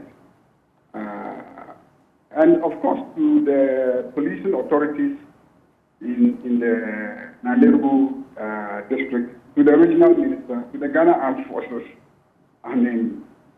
If they say this is an intelligence failure, then perhaps we should all be packing our bags and crossing over to Togo or La Côte d'Ivoire, because such a significant matter to have escaped our intelligence agencies and to have eluded the enforcement capacity of our law enforcement agencies just depicts an image of a totally failed state, a totally failed law enforcement system, a totally failed, intelligence apparatus. And we should all be afraid for our lives. We should all be afraid for our lives. You're basically saying that this was such a gargantuan intelligence failure that we should all be afraid for our lives. Is that what you're saying? If it was an intelligence failure, if it wasn't. But obviously that is what you're suggesting, because they didn't pick the hint early. We saw details on social media, and then there was a statement from government's end. So obviously you're saying this was an egregious intelligence failure, and that we should all be afraid. He didn't just say that. He painted two scenarios. He painted the scenario of a conspiracy theory possibility, that government might have known this because the people who did this are perceived to be NPP aligned, and the government is sympathetic to their cause, possibly. So there is the conspiracy theory that says, look, they may have had a hand in this because this is too big to escape the eyes of our law enforcement agencies. And then he paints a second image that if indeed it was something that happened on the blind side of government, then it constitutes an intelligence failure of a proportion that, for me, I don't think is possible. Do hold for me, Mahama Yariga. Let me bring in Colonel Abwaje. So looking at the response of government, it was pretty speedy, but was it apt in terms of what it said, in terms of its scope, in terms of its firmness? And I would like to draw your attention to some of those we spoke to. In fact, one of the gentlemen who interacted with us suggested that this was the best thing that could happen to Boku, and that it had been a long time coming. In fact, that it had delayed in coming. Some obviously are happy with the enskinment of this new chief. What is your reaction to that? How could this further exacerbate the tensions that we've seen in Boku? Well, the tensions have already been exacerbated. Because now the battle lines are drawn clearly up to the level of the king, that the Mambrusis are vowed that they are going to, if I should use the word, retake, the skin that since 1984 has been occupied in their eyes wrongfully or unfairly by a Kusasi. Now, the Kusasis are looking at all of this that is happening, and they definitely are likely to say that, yes, the government is behind these happenings. The decisive battle will occur when this newly enskinned Boku Naba returns or arrives in Boku. That is going to be a scenario that I think we should not contemplate. But of course, we know that Boku is under curfew, and that into the foreseeable future, it is not going to be possible for him to enter with this retinue or entourage, to do another celebration in Boku. Now, I've had occasion to... You fear chaos would ensue? Obviously. Because the youth who are present or who were present at the enskinment are youth who are dedicated culturally to their cultural values. You see, and that is what, in fact, in a classical sense, this is a protracted social conflict. It goes back, or it can go back, to the time when the Mole Dagbanis arrived in that part of Ghana, the Dagbon area, the Mamprusi area, and so on, and gradually attempted to establish their sovereignty or overlordship over the autochthons. You see, since then, these tensions have been there in one form or the other. Look, they have a word that they call the Tindanama or Tindana. Like Accra here, you have the Wulomoi. The Wulomoi traditionally are the only priests who can appease the land. They were here before the Ga Adangbe arrived. So the Ga Adangbe have assimilated that culture and allowed the priesthood, clan, if I should call them that way, to continue whilst they rule over them politically. Now that kind of assimilation, if I should say, was not possible between the Mamprusis and the Kusasis, between the Mamprusis, the Bisas, the Moshis, and so on and so forth. So anytime this conflict erupts or escalates, it is a revision of the tensions that have persisted since the arrival of everybody into that part of the land. In this modern context, our best recourse is to the rule of law. Unfortunately, even if the British manipulated the system to create the Bokunaba and head of Kusasis, assuming that that is the case, even if under Kwame Nkrumah, the system was also politically exploited to put a Kusasi on the skin, even if the NLC, also interfered with the system, annulling the decisions of that commission, and even if the PNDC also politicized the situation, we all agreed in 1992, per the constitution that took effect in 1993, that politics will not play a role in anything that we call chieftaincy or chiefship or skinment or whatever it is. So our best recourse is to the rule of law. And we have a precedent. The precedent being in 2003, when the Supreme Court pronounced itself on this conflict and who occupies the skin and who does not occupy the skin. So if anybody has any grievance with the decisions of the Supreme Court or the interpretation thereof, the best recourse is back to the court. However, we are in a modern context. We have institutions for mediation, conciliation, and so on. So in the history of this conflict, institutions like WANEP, for instance, have played a very critical role. Currently, we have this constitutional provision for the National Peace Council, which has also been active or actively involved in this conflict. They are all there. We have the precedence of how we resolve the Yendi crisis. So all is not lost. We must, and we should have, before yesterday, use some of these mechanisms to try and deal with the protracted nature of this conflict. Now we've brought it to a head, and we are talking about the use of force or law enforcement. I have had occasion to say that in inter-ethnic disputes, force is not the best, mechanism to resolve the issue. So yes, let the security forces, the law enforcement agencies, ensure that there is law and order in Boku and its environs. But at the same time, and more importantly, the government must be seen to be deploying other mechanisms to bring about conciliation or reconciliation in this matter. Now, how it's going to be resolved, I don't know the technicalities, but now you have two centers of traditional authority. Who is going to lead? The one who was installed in 1984 or the one who was installed 15 February 2023? That's a very daunting task.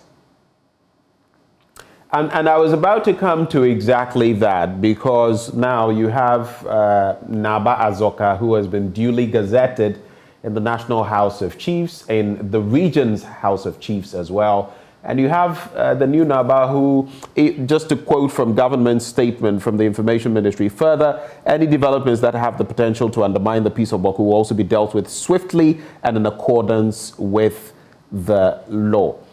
How, Colonel, do you see this playing out? Because like you said, if the newly installed chief with his retinue make an entrance, that could spell chaos. How do you foresee this playing out in any practical solution to the issue? Well, in practice, we need to make reference to May 2022. The Upper East Regional House of Chiefs stated in very clear terms, that's the language that I picked from the source, that the incumbent Naba Asigri Abugrago Azoka II is the legitimate chief of Boku by the Upper East Regional House of Chiefs.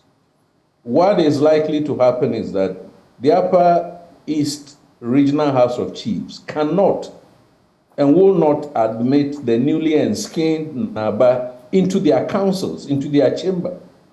If they don't do that, the National House of Chiefs cannot also approve of the enskinment. So it's going to be an enskinment only in name, but nevertheless, the fact of the matter that there is another Naba is going to create tensions. So I've tried in my layman's words, because I'm not an expert, but I don't know the law, that the best course of action must be conciliation, bringing the parties around the table, even if this thing has happened, and getting them to talk among themselves to find an amicable solution. That is, for now, to ensure that tensions don't keep escalating. And yesterday I mentioned somewhere that this timing is very worrisome to me, because we are in the process of going to elections. And if this conflict now draws on and on and on, one day there's going to be a declaration that in view of or in light of the conflict, elections will not take place in a certain part of this country, which will be unfortunate.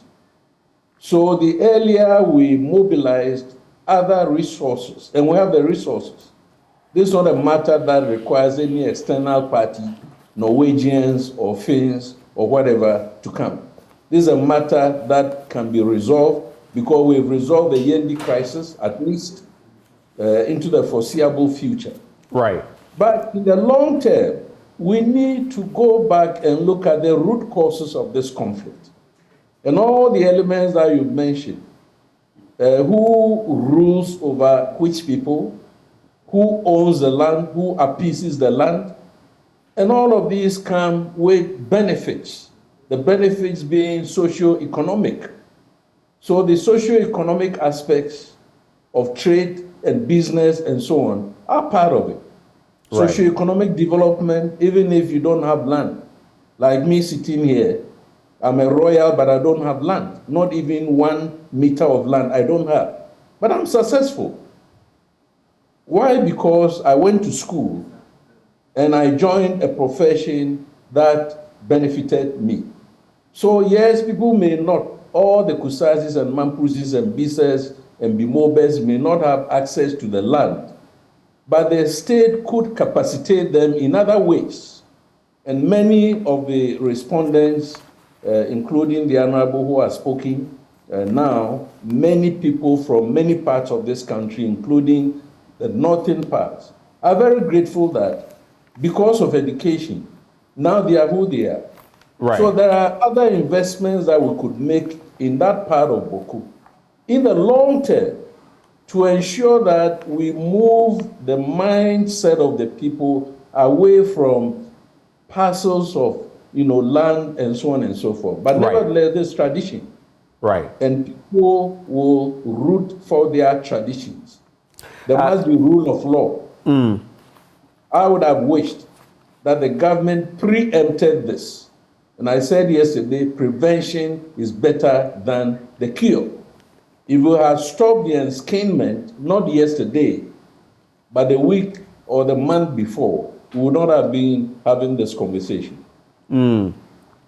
I'll get Mahama Yariga back. I hear his connection just failed us, so I'll get back to him. But two critical issues I want us to discuss. For you, I want us to contemplate how this feeds into the terrorist threat. We've been surrounded by scenes of violence from Burkina Faso, Mali, practically all around us.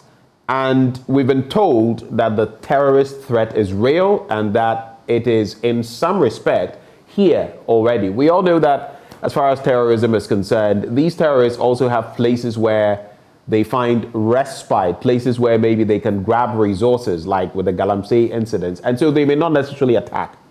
Looking at the strategic positioning of Boku and looking at infiltration, our borders are so porous. How could this feed into escalating Ghana's exposure to terrorism ahead of 2024? Let me use a brief context. Yesterday, I put something on Facebook. Kano, just do me, please oblige me. Muhammad Yariga has to take leave of us, so let me just swing this question to him, and then I'll come back to you on that point. Thank you so much. Muhammad Ayariga, thank you for staying with us. I just want to find out from you. We've heard from the Zebela MP, Cletus Avoka, just quoting his words. He says, such purported enskinment is null and void. You were among the members of parliament who joined him to express these thoughts. But what can be done, as my final question to you, what can be done from Parliament's end in aiding the executive to resolve this matter? What are your expectations moving forward? Parliament has absolutely no role. So Parliament should not be expected to do anything. I think No, but Parliament has come out to make a statement. I know the executive will have to resolve the matter. The executive has the powers, but what will you do from Parliament's end? Parliament has not made any statement. Individual members of Parliament representing the constituencies in the area have made a statement. That's not a statement of Parliament. True. Parliament is incapable of making any statement. Unless maybe Parliament, and Parliament doesn't even have the legal capacity. So I was just referencing what you, the members of Parliament, made, but pardon my clothing it in a blanket and saying Parliament. But I'm asking, so what are your expectations moving forward? Well, I mean, our expectations, as you will see in the statement, is that the President will walk the talk. He himself recognizes that what happened is an illegality. He's referred the matter to the police to deal with, which presupposes that he himself accepts that it is a criminal conduct which falls within the purview of the police services. And so I think that basically everybody is just watching the government and what the government will do. What can you expect? Yes, government has issued its statement.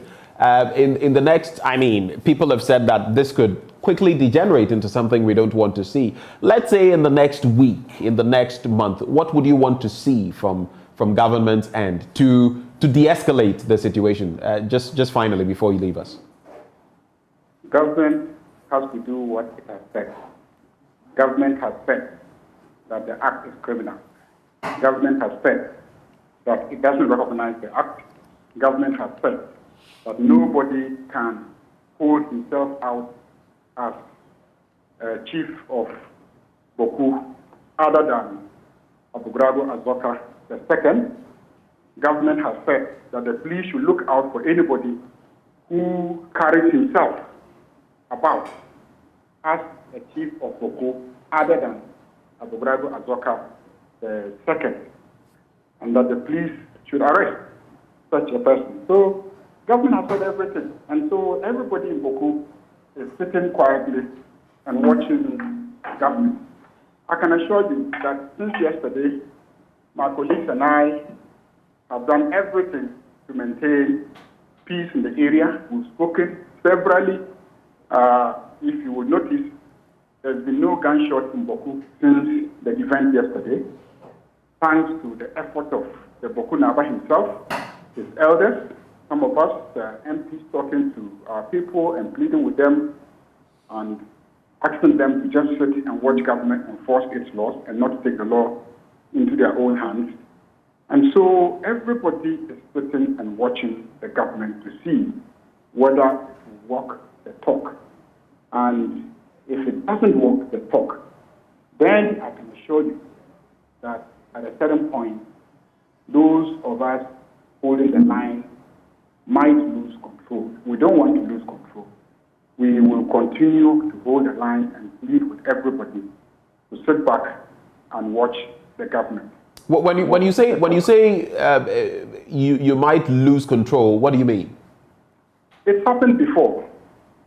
If you followed events, a couple of about a year or two ago, when this thing started, it started with a decision to celebrate the funeral of the last person who was exiled when the PNDC passed Law 75, restoring the Kusasis as chiefs. And there was resistance by the Kusasis that this should not happen. The government actually went to court and then got an injunction to restrain the celebrants of the funeral and actually served it on them. And then they defied the court order and injunction and went ahead and then celebrated the funeral. And then, you know, people who arranged and executed the funeral were arrested. And then the other side waited and watched to see whether government would enforce its own injunction that it had gone to court to obtain. Right. And one government did not. And then those people were released. The day they were released, my brother, heaven broke loose in Boko. And that is the firing that has continued up to date. I can tell you, that is the firing that has continued up to date. So Okay. this time again, I can assure you that we are pleading with them, we are begging them to hold their fire, not to engage in any violent conduct, and just watch the government, because government has issued a statement. Government has taken their side, which is the side of the law, and said, look, you are the chief. We recognize you, the regional House of Chief recognizes you, National House of Chief recognizes you. What happened was an illegality. We would not recognize this person. Indeed, the conduct was criminal, and we have directed our police service to arrest all those who carry themselves about, Right. you know, a rival chief. So they are watching the government, basically. I mean, you don't expect anybody like me to do any better, which is to plead with people, to please, you know, calm down, just watch government. They will take action. Okay. So if you take action as a state, then you restrain people from wanting to take action themselves. And I think that is why we are waiting patiently to see what government will do. What will be the next step beyond just a statement? All right. Thank you so much, Mahama Yariga, for having joined us, for having reconnected with us, especially when the connection dropped. Mahama Yariga is Member of Parliament for Boku Central. Before you come in, Colonel Abwaji, I just want you to take stock of this so that if you have any reaction to that, you can add that to your talk about the terrorist threat. We're joined by Albert Sori, our regional correspondent. Albert, a very good morning to you. Thank you for joining us. What is the latest in the Boko area on the back of this development?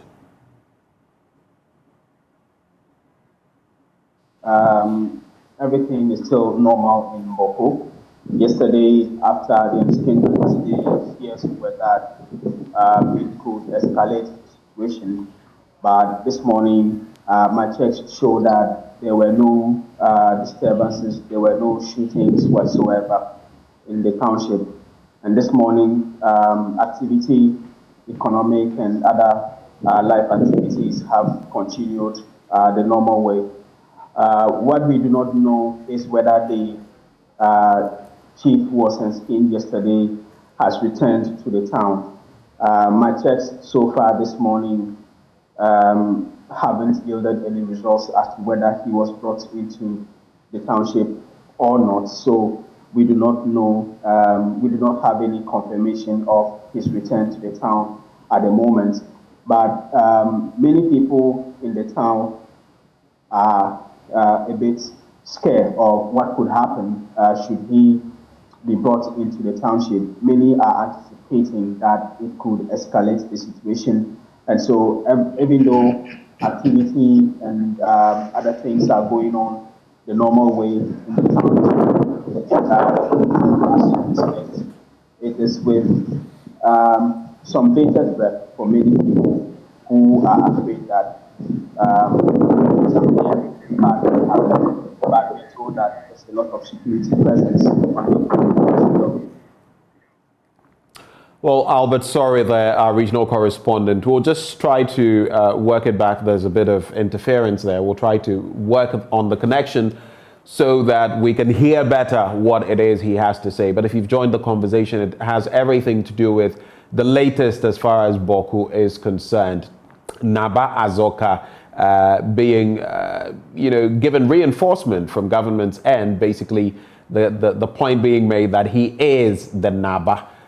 Contrary to what has happened with the enskinment of a new Boku Naba, which government has termed as illegal. And that is the latest development there. I've been engaging Mahama Yariga, Member of Parliament for Boku Central, who has been espousing some thoughts. But we also have Colonel Festus Abwaja, retired, on the line, who will be giving his final thoughts. I just want us to reconnect to Albert Sorry so he can wrap quickly on what the current state is in Boku, and then hopefully if the connection is better, we can proceed from there. Albert, if you can hear me, just wrap with your comments. You were making the point that you cannot determine whether the newly skinned Naba has been brought back into town. Hello, Albert, sorry. Open. Yes, you were making a point. Please conclude.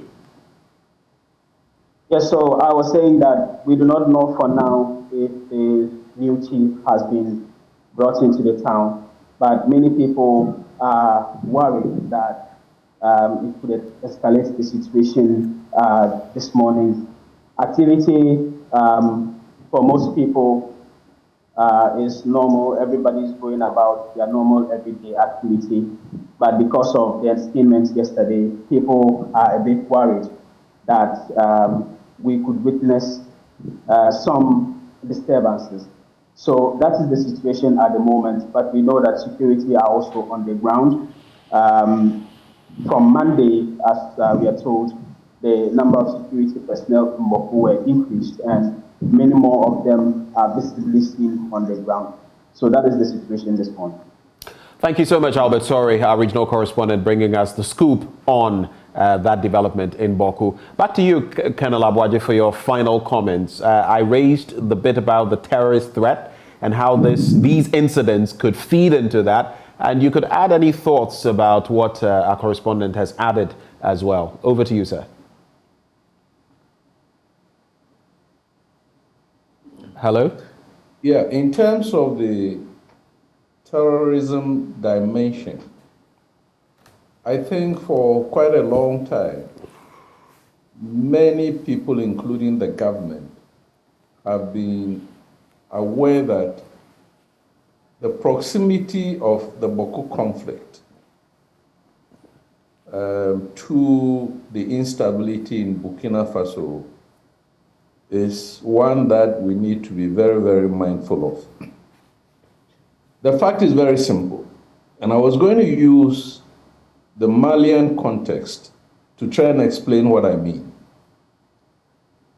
Mali had its own inter-ethnic rivalries long before 2012 between the Tuaregs and, if you like, the Bambares. Mali gained independence. The state was aware that there were some provisions for autonomy for the Tuaregs, which never happened. Until Gaddafi's Libya imploded, the Tuaregs who had been recruited as the guard regiment for Gaddafi now returned. But they did not return empty-handed. They returned with weapons and ammunition, and then declared their independent state of Azawad. As if that was not enough, then the international or global terrorists followed up. And that is where Mali is now. It is the epicenter of terrorism, not only in West Africa, but in Africa. And then from there, terrorism has spilled over into Burkina Faso, into Niger. It started gradually from the northern borders of these countries, started, spilling down. Now, as historians say, it is echoing off our northern borders. So, any of the parties involved in the Boku dispute or conflict can go and seek alliances from across the border. Indeed, there is research literature which shows that terrorists are already here in the form of the mining activities going on, in the form of cattle that is stolen by terrorists and then sold in Ghana. For all you know, the beef that we are eating in Accra may be coming from cattle that has been stolen by terrorists and sold in northern parts of Ghana and then arriving in Accra. Cattle rustling. So we need to be very, very careful that the terrorists themselves do not come to offer their services to any of these parties, or if you like, both of the parties. So that is not a good sign for Ghana's stability. And we need to be very, very careful. And that is why I think that the government should have been a bit more proactive. When you use the word proactive, pardon my interjection, when you use the word proactive, are you saying that by not dealing decisively, or if you like, incisively with this situation, we're basically playing into the hands of terrorists? Because when the conflict festers... Do confirm for me, is that what you're saying? No, let me try and explain, because it's very dangerous for me to use your words. There's this element we call mobilization. How did the people feuding in Boku, how did they come across the weapons? And I've been told by a senior officer that there are machine guns that are being deployed, not by the Ghana Armed Forces, but by the let me say, the Kusazis and the Mamprusis and so on. Where did these weapons come from? And the ammunition. Already we know that the fertilizer that is smuggled from Ghana, in all likelihood, end up with the terrorists to make explosive devices. So all the ingredients are already present in Ghana and probably in the Boku enclave. And it's going to take just a spark, and then it moves on from this threshold of an interethnic dispute to one that involves terrorists. It could take many different formulations, but that possibility remains that the Boku conflict can be exploited by the terrorists, or the parties to the conflict can themselves exploit advantages through alliances with individual terrorists or groups of terrorists.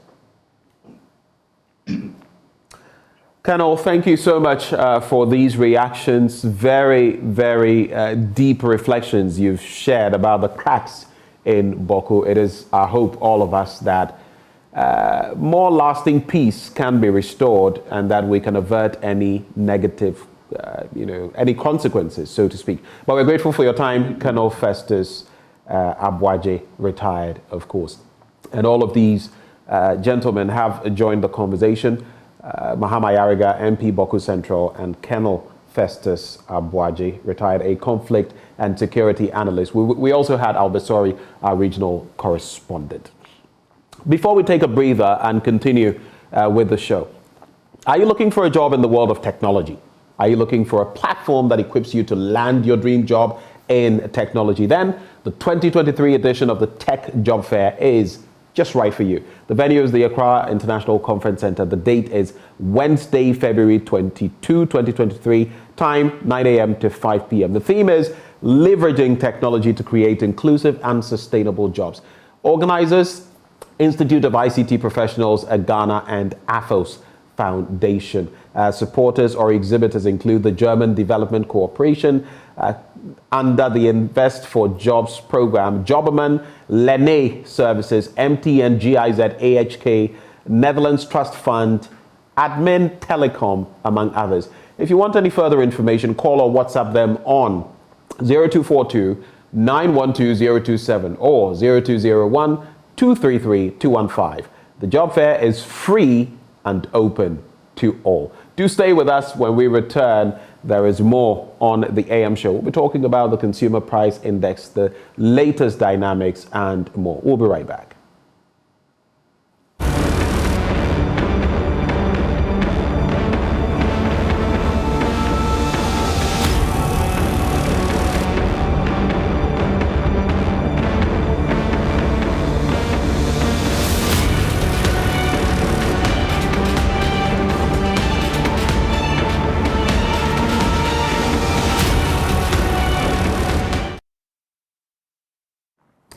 Welcome back on the AM show. We take another look at a very prominent matter as we take a swipe at the latest Consumer Price Index and the rate of inflation released by the Ghana Statistical Service.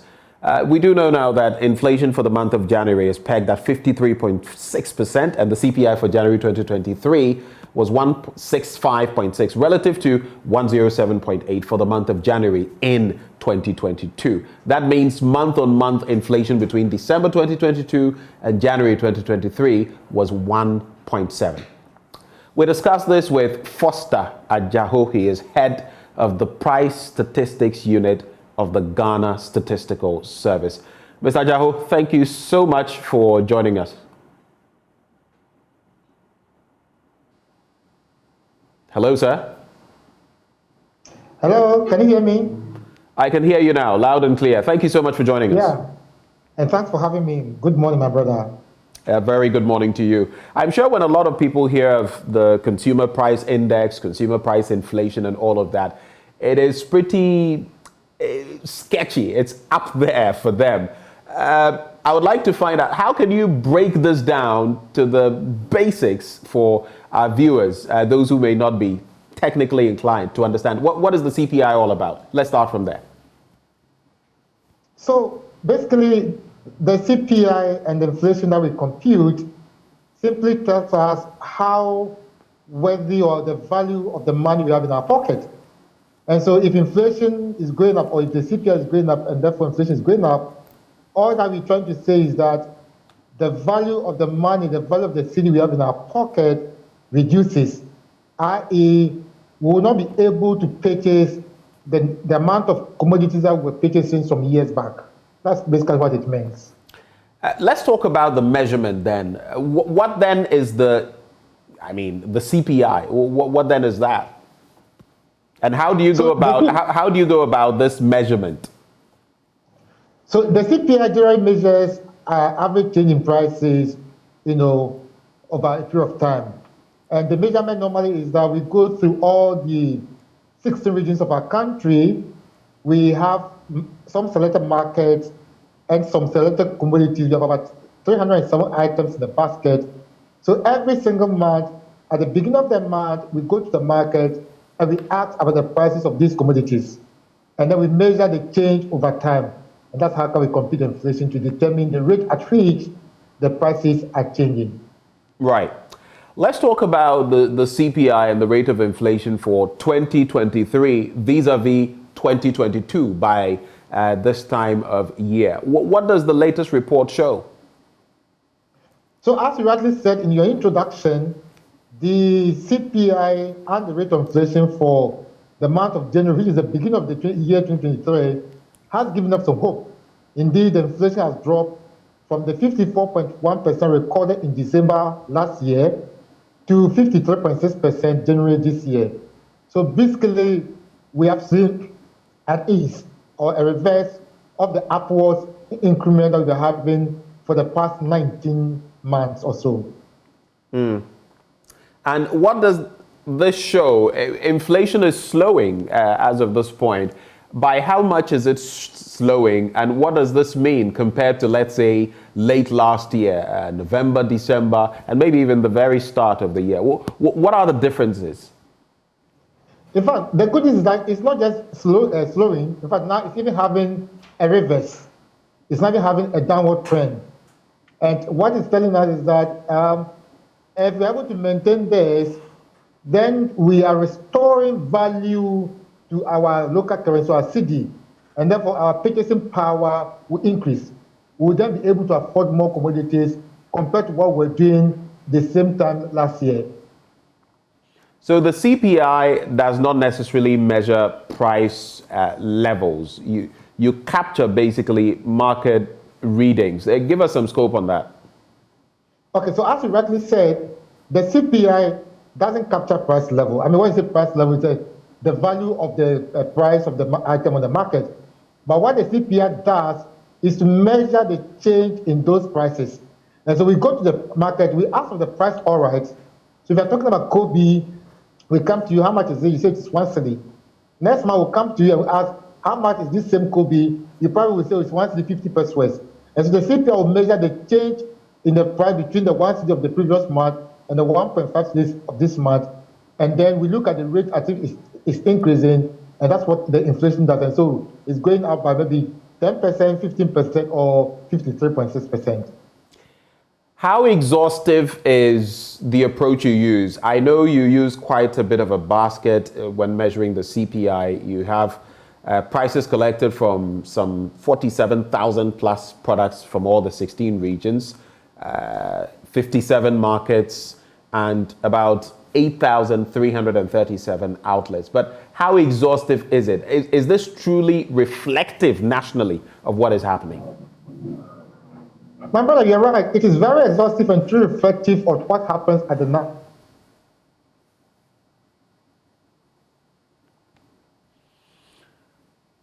So it appears. Go ahead. We lost you briefly, but go ahead, Mr. Ajahu. Sorry. And so we have over 56 markets.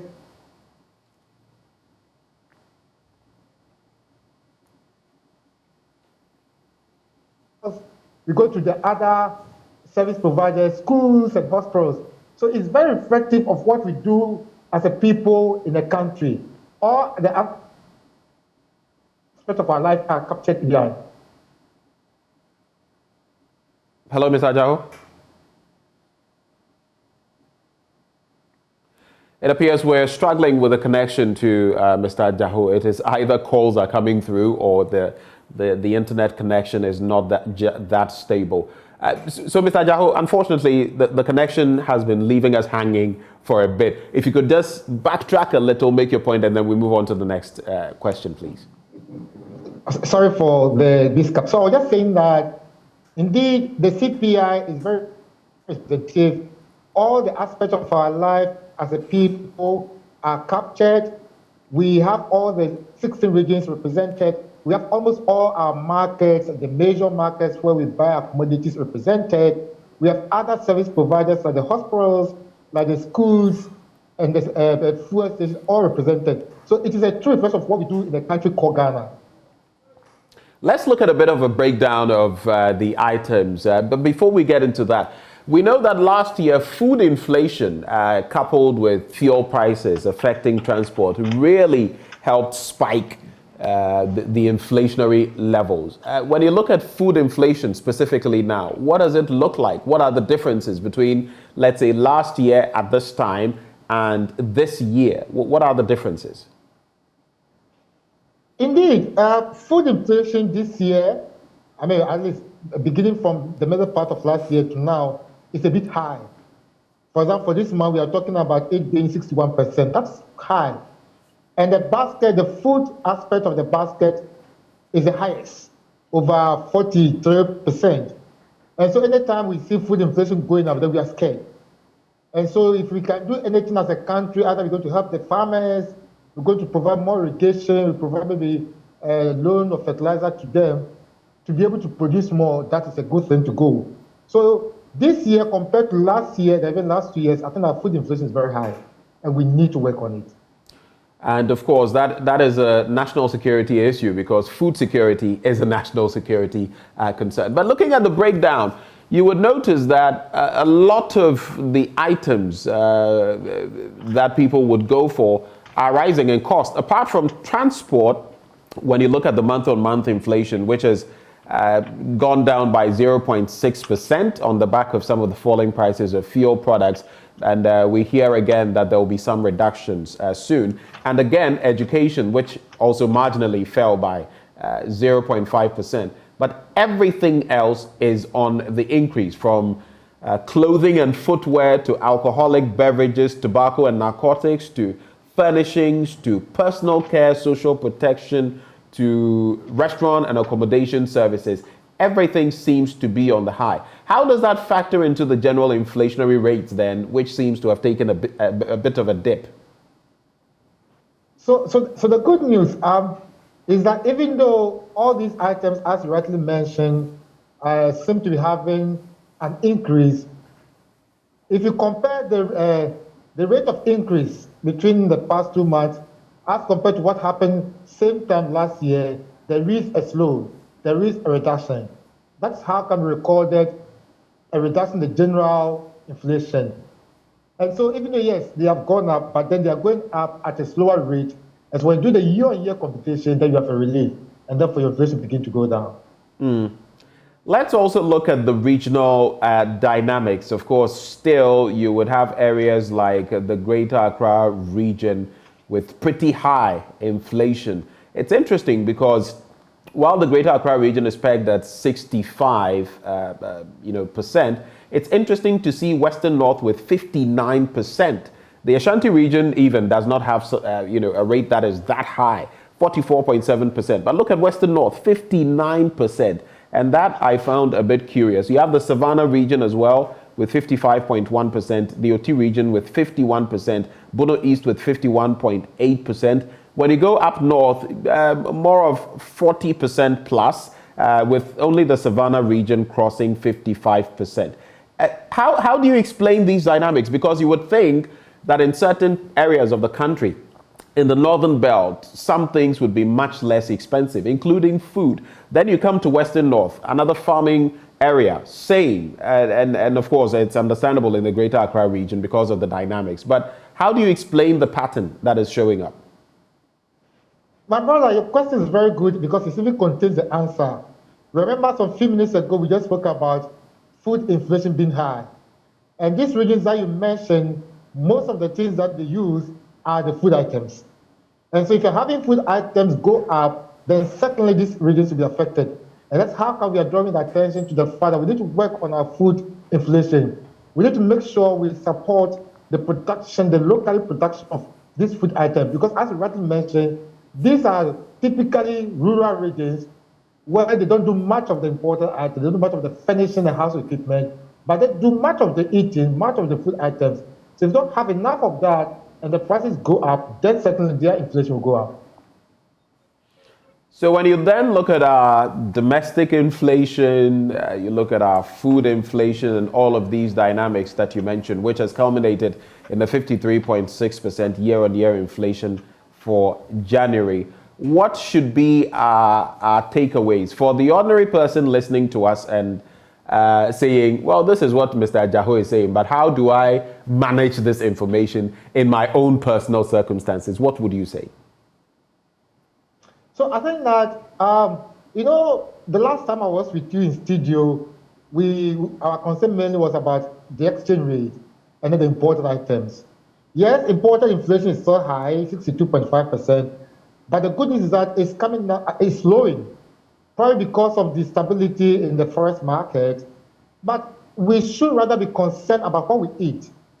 Because as you rightly said, it's a security issue, and we are not seeing relief from that side because now we are in the lean season.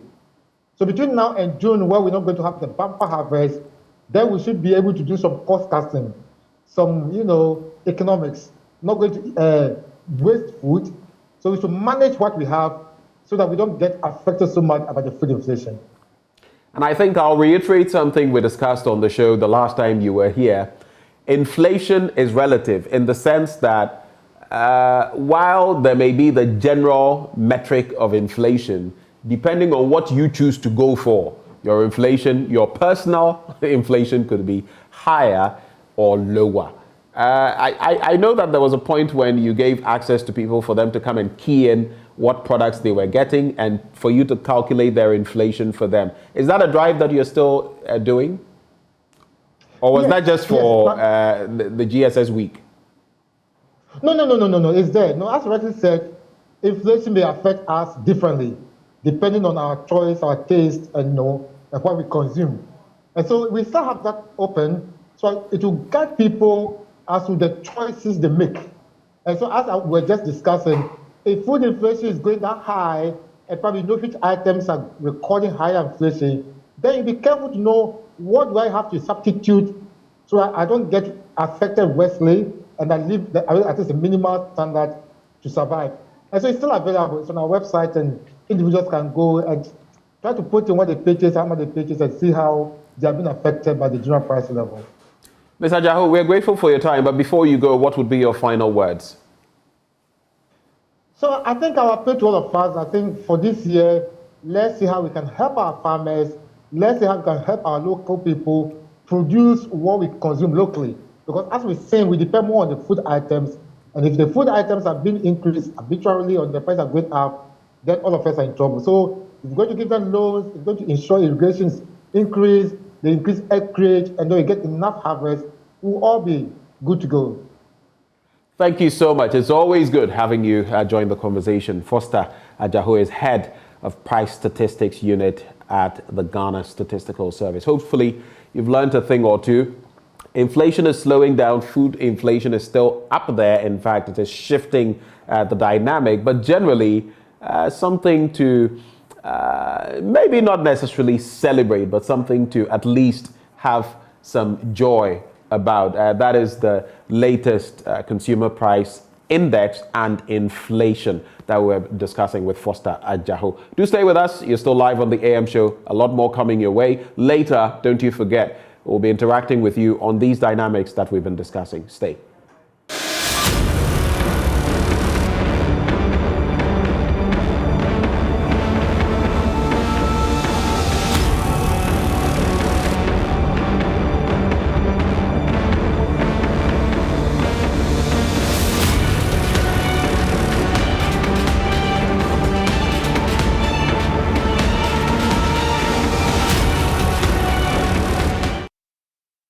Business district of Kumasi is hugely congested with human and vehicular activities.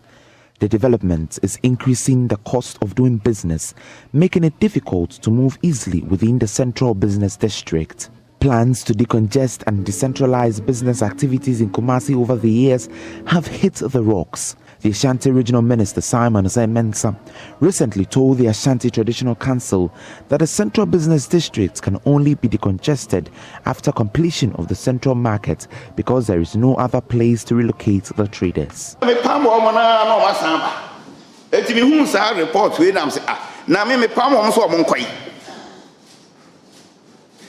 we have to do is to manage it. Say all the major runabouts now, a main central business district area in the market. So I may palm woman said the no masamba. Moka maybe crowd my town near my wall, a food bridge here walk held away from jail. Yeah, palm woman in no masamba. And tea, Odu my mestre. You better try the manage, but say no, your palm woman, you know, baby for Monco. But Love News checks at some satellite markets in Greater Kumasi reveals otherwise. At Kwadaso Ejinase market, the place was virtually empty. This is the Ejinase market with a very, very large land size and several empty shops. During day and night, nothing goes on here. This place is very, very quiet.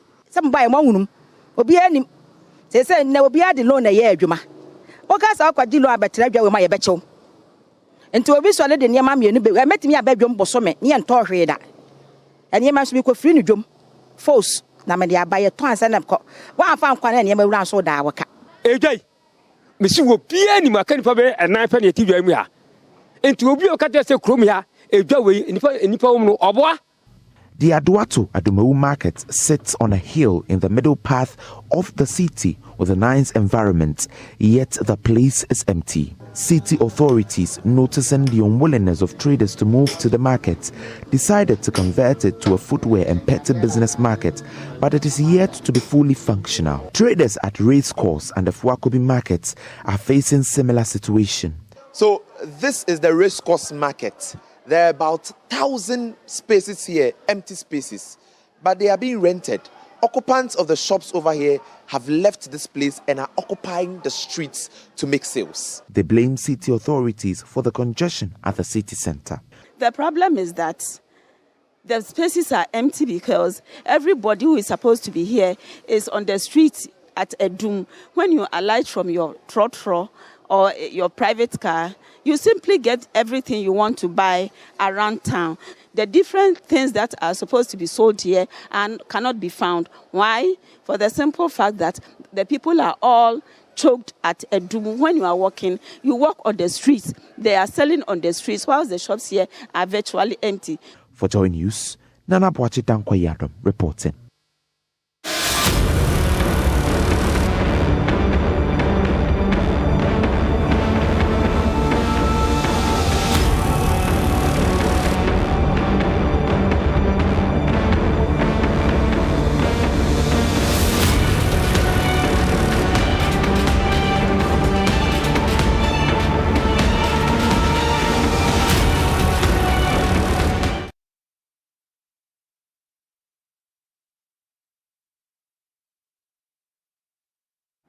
Welcome back on the AM show. And if you were wondering what that had to do with, it has to do with some traders in Kumasi who are disputing assertions by city authorities that Kumasi city center cannot be decongested until space is created upon the completion of the new Ketia edifice. They rather accuse management of the city of a lack of political will to evict hawkers who have taken over pavements at the Central Business District. Now, that contravenes what we just heard the Ashanti Regional Minister say, Simon Osei-Mensah. Well, let's connect with Love FM's Nana Boachi Adam, who joins us for a conversation. Nana, a very good morning to you. Now tell us, so what are the dynamics of the situation?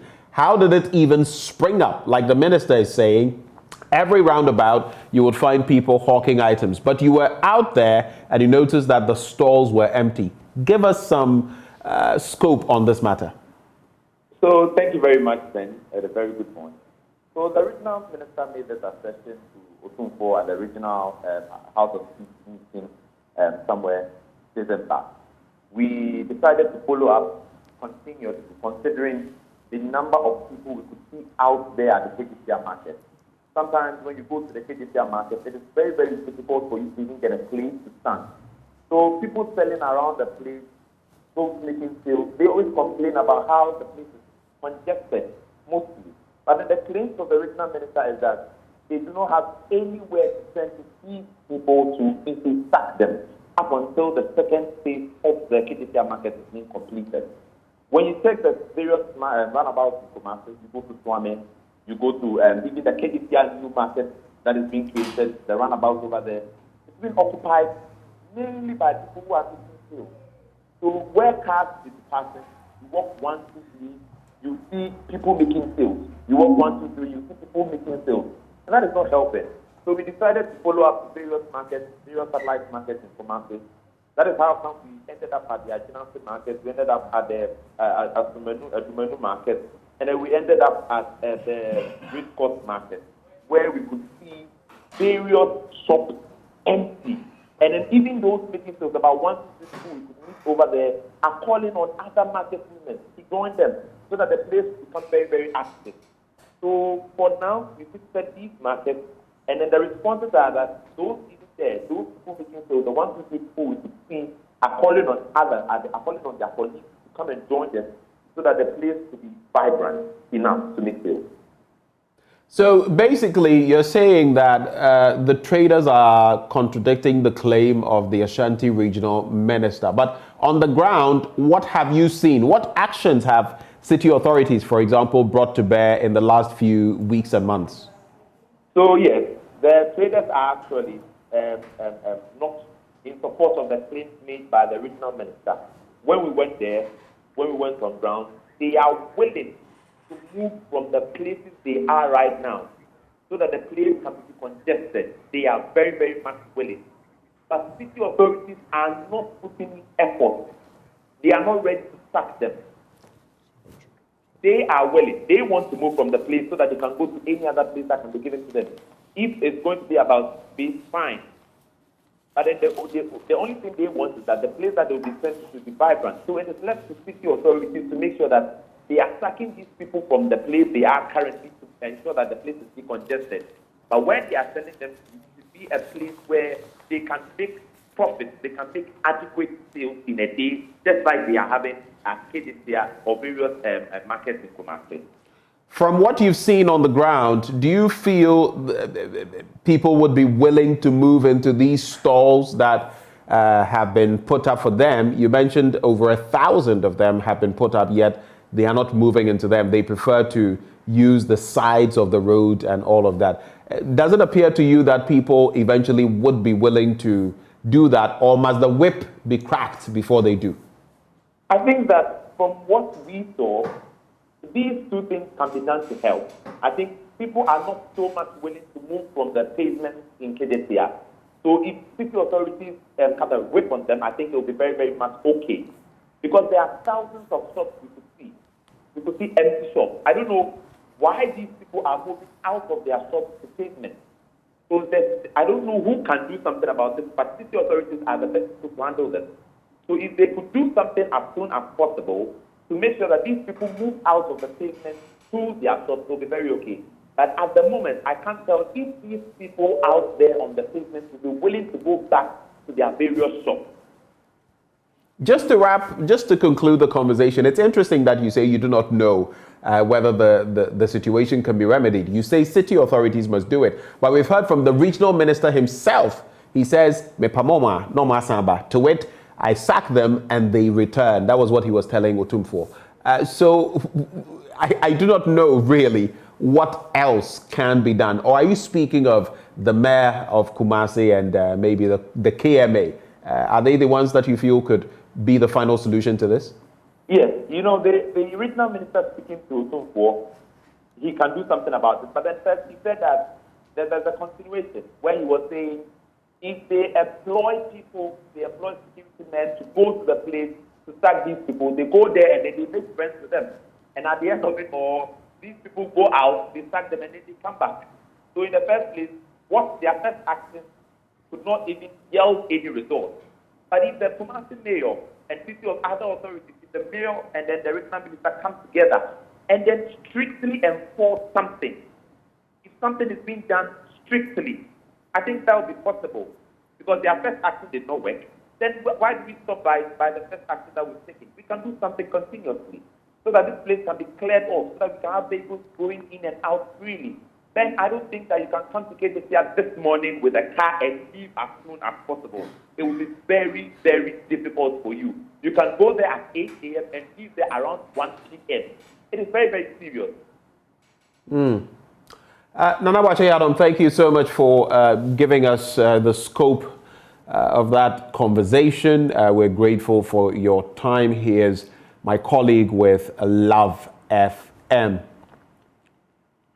But we continue the conversation from there. You may have heard in recent times of that bill to protect consumer rights, which is in the offing. It's to bolster consumer protection. And we're delving into that matter. The New Crusading Guide has the story. In fact, the Daily Graphic and the Ghanaian Times as well, talking about this. And we know the caretaker minister for the Trade and Industry Ministry, Samuel Abu-Jinapo, has been speaking on that matter. He does mention, before I get to my guest, he does mention that when assented to by the president, the act will see to the establishment of a state agency with the sole responsibility of enforcing those consumer protection rights. The agency would also promote competition and ensure regional integration through digital trade and e-commerce, the minister said. Let me bring in Kofi Capito, CEO of the Consumer Protection Agency. He joins the conversation. Kofi, a very good morning to you. Good morning to your listeners. And I'm going to do something odd. I'm going to say Happy New Year to you because we've not spoken this year. Well, same to you because we haven't met this year. We haven't, most definitely. What do you make of this move? A bill to protect consumer rights in Ghana. A long time coming, apt? They say it's better late than never. It's overdue, if you ask me. Because I actually have pushed this thing since 2006. 2006, we pushed, we actually presented a document for the government to, or the Ministry of Trade to look at it as a policy. They took it, retuned it. Unfortunately, it wasn't passed before the change of government in 2008. We did it again. And let me say that I'm hoping that this promise by the caretaker minister, Honorable Akpo, that he should push this thing before the end of 2024. If not, we have to start all over again, because the moment government, or the moment parliament changes, a new parliamentarian comes in, you have to start from scratch again. And so your suspicion is that if this is not snuck through, so to speak, if this bill does not become law during this 8th Parliament, it may mean that you have to start the process all over again. How frustrating is that? You talk about 2006. I mean, that's how many years ago? That's about almost 17 years ago. Yes, because this is how, I'm not blaming anybody, but it looks like even Ghanaians themselves were not very much aware of their rights as consumers until the Consumer Protection Agency took it upon ourselves to make it a newsworthy thing, pushed it, talked about it, with your help, the media, we were all over the place to let people know that as a consumer, you have a right. And the funny thing is, this is where I was a little bit disappointed, because we're talking about industrialization. Industrialization without the protection of the consumer will not get us anywhere. So when 2008 or 2012, it was even in the manifesto of the MPP-led Nanado campaign that they will pass the consumer protection bill. It was in their manifesto book. I was delighted. And then the question is been, like I said, it's better late than never. It's been 6-7 years now. So if only, like I said, we've been there before. I've seen it before. We've had, I have engaged the MPs Committee on Trade 1 or 2 times, that it was promised that, yes, this is, and everybody knows it's a good bill. Don't get me wrong, because the right of the consumer should be protected. I mean, we are in a country where you buy something from a store with your receipt. You leave the store, you come back, they tell you goods sold are not returnable. You cannot do that in any advanced country where it is no fault of the consumer. Okay, even if I decide, I mean, there are some conditions to be met, but once you've met those conditions, you can return them. But in our jurisdiction, you can return them, yes. Yeah, things are very different. As long as it comes in the same package that I bought it from you, the same, it hasn't been damaged within a stipulated amount of days, I have the right to return it to a full refund, or even you give me something called an IOU, where I can come back and utilize it in the near future if I want to do business with you. All these things, contract, okay, delivery time, promises, all these things does not allow Ghana's economy to grow. Why should I come and purchase something from a company? Let's say multimedia. I come on, they play my ad on Join Super Morning Show, and it's supposed to play it 8 o'clock in the morning every day, and then you don't play it 8 o'clock in the morning. You have to give me certain refunds, or first of all apologize to me for not even doing that. But in Ghana, people don't care. The businesses behave as if they are doing you, the consumer, a favor. But one thing, if consumers are well informed and well educated, they should let the businesses know that the businesses rather need them. Because without you, the consumer, there's no business. You are the one who's going to spend your money for the business to grow. And that is what we haven't done, and I'm glad let me applaud the caretaker minister once again, that at least he has made a big news about it. It's not the first time under the stewardship of various ministers this thing was announced. But I see the zeal in him, and I'm hoping that he will see to it that it passes before this parliament goes out of business in 2024, because if not, it's going to be deja vu. We are going to go back to it again. That's actually going to be my concluding question for you. I don't know whether we place enough of a premium on consumer protection, even as a people, not to talk of our leadership. But the sector minister, the acting minister, presenting a policy statement on consumer protection in Parliament yesterday, Mr. Jinapor said, quote, with the coming into force of the African Continental Free Trade Area, that is the AFTA, and Ghana as host of the AFTA Secretariat, consumer protection law is more important now than ever. The government of President Akufo-Addo is fully committed to the passage of this law, and it is my hope that when the time eventually comes after the bill has been approved by Cabinet, this august House will fully support the government to pass this very controversial, in fact, not controversial, consequential legislation. How optimistic are you? That's my final question to you, sir. I am optimistic, but I'm a little bit pessimistic. Why should it be tied into the African trade thing before it can be passed? It can be passed. It has nothing to do with the African trade thing. Ghana, as a sovereign nation, should have a consumer protection law, regardless of us joining Africa or whatever. Every country is an individual country. Every country deserves to protect its people.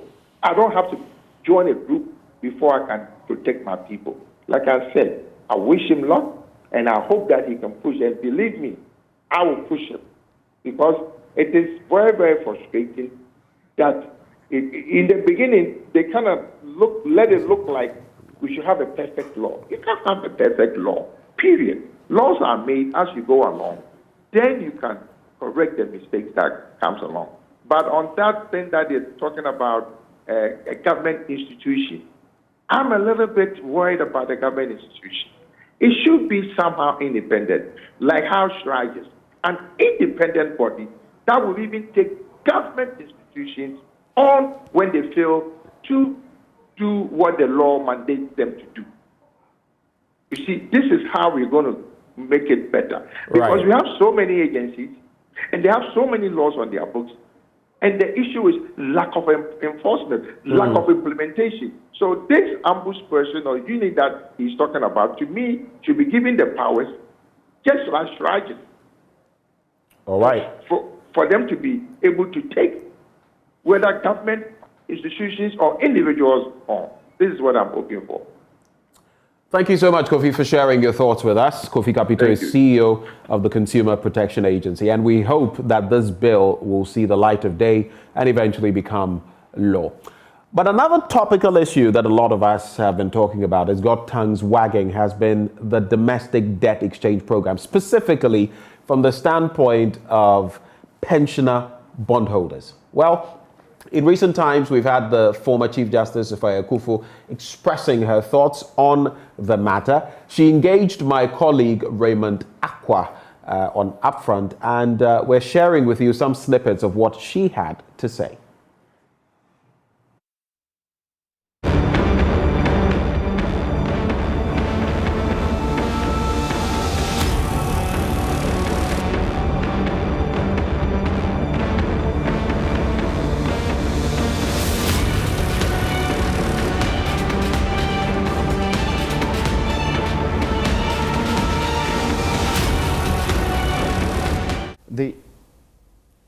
Your thoughts, your appreciation, and your understanding of what the entire domestic debt exchange is, and why you chose to join them at the time that you did, has also been questioned. The words of Gabi Asare. By whom? Gabi Asare. And what gives him the right to do that? And why should you bother me with what he has to say? Because he's very influential in government. As what? As cousin to the president, he has He has a lot of power. In fact, half of the time, whatever he says is going to happen in government rarely happens, actually. Well, so you say. As me, I don't know about that. I'm a private citizen of Ghana, minding my own business and choosing how to mind my own business. That's it. You know, there's one, and that is why I've decided that, yeah, I've rested enough since retiring, and the strength I have, I'm going to use it positively as much as I can.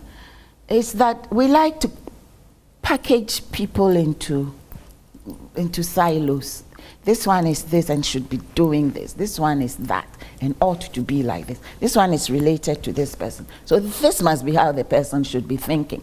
Nobody tells me what to think except God. And nobody can tell me what to do with my time and what to say about anything going on in this country. Thank God we have a constitution. Flawed though it might be, at least the right to say what I want to say, and the right to the freedom of conscience, that's mine, and nobody will trample on it, however influential they are, wherever they are influential. I find it rather insulting, and all I can say is that people like that, I refuse to engage with them about anything, because I know where I'm coming from and I know what I want to do. Those who piggyback on other people, they can do whatever they want to do. So please, in this discussion, let's talk more about things that have to do with the better interest and the greater interest and benefit of the people of the Republic of Ghana, rather than some, I don't want to use the word that's coming to my mind. You've been questioned on that. By whom? But the presumption being that you do not appreciate that you can, on your own, exempt yourself.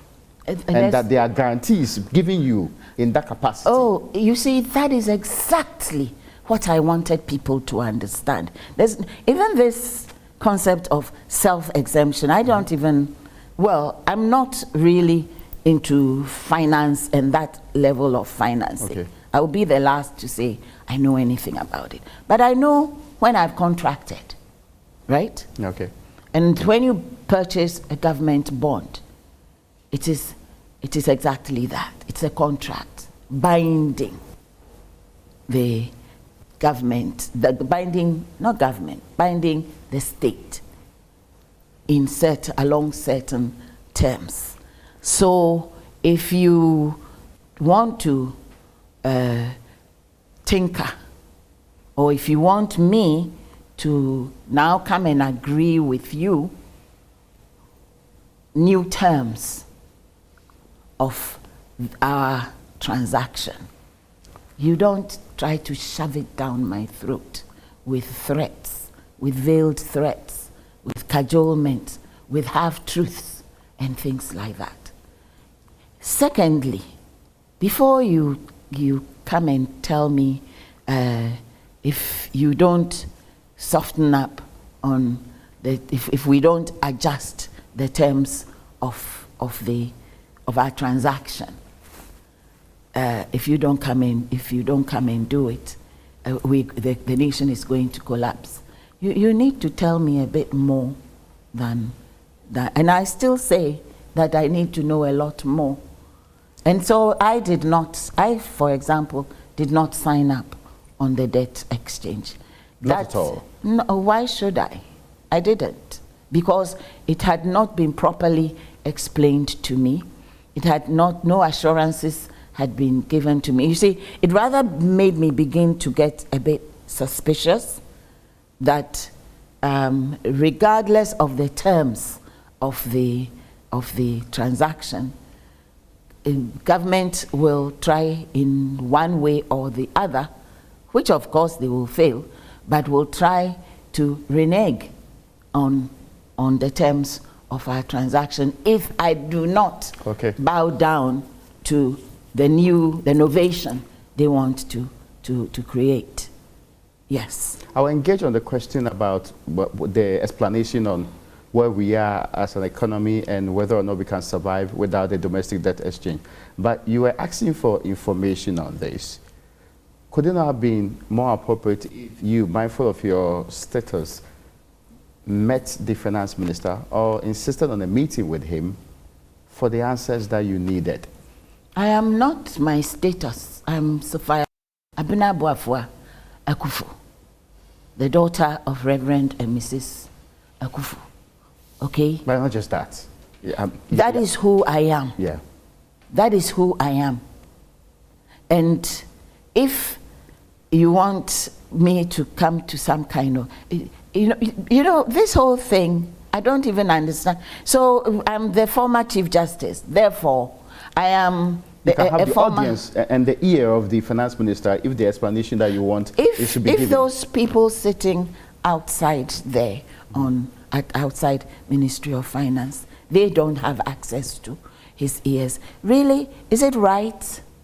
I don't believe in spurious privileges and things like that. I guess the question I'm trying to ask is, did you try to get this information from the right source, that's being the finance ministry and the minister himself, for example? As to what? As to the explanation you require on the scope of this particular debt exchange program, and the other question you were asking about where we are today.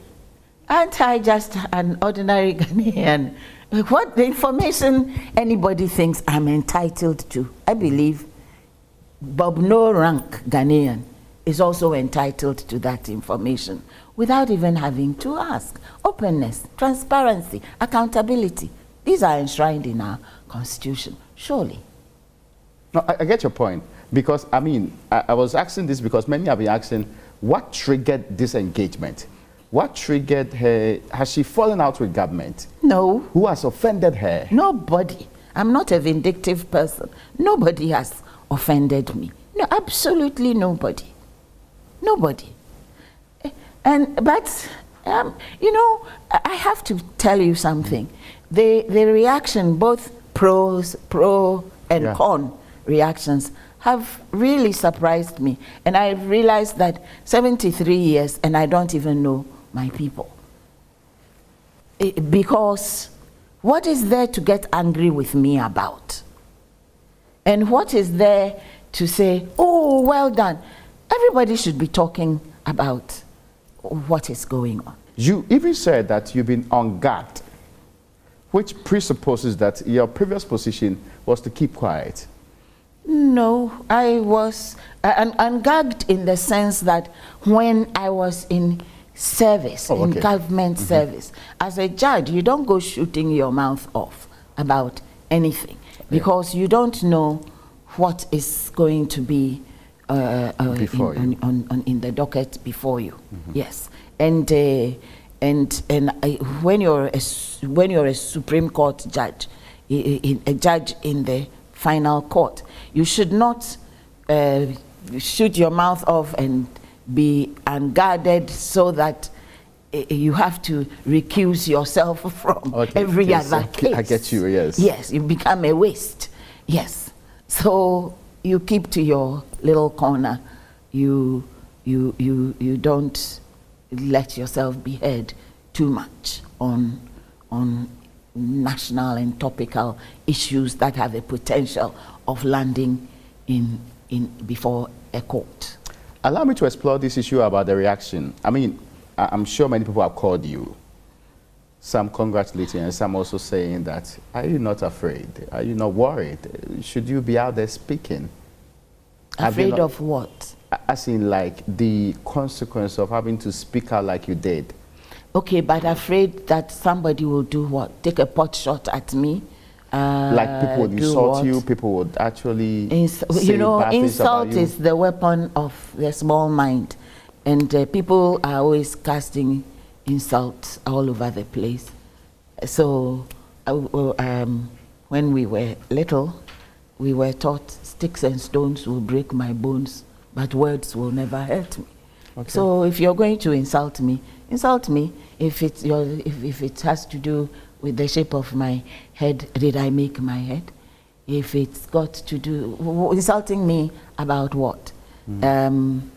That I don't understand what's going on. Okay, so I'm going gaga in my old age. Okay, so I'm still entitled to my gaga reactions, you know.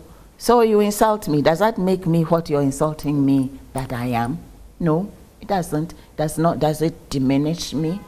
Not in the sight and in the mind of right thinking people. So I'm grateful for the support that I have received. It has really surprised me because I went there simply to do something that I frankly and honestly and before God I found the right thing to do.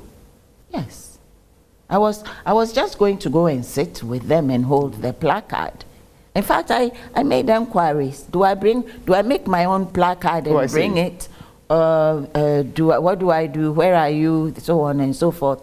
And then so the person said, well, maybe you should bring a chair. You don't have to bring the placard, but you should bring a chair because there may not be enough chairs. So I went with my chair.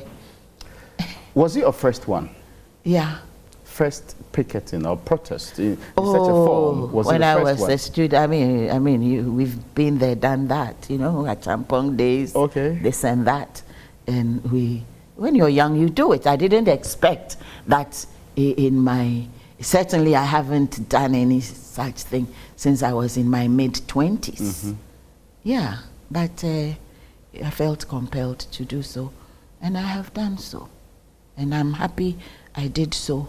And I will support every worthy cause that it comes henceforth. Have you lost friends through this protest, picketing? Have you lost friends?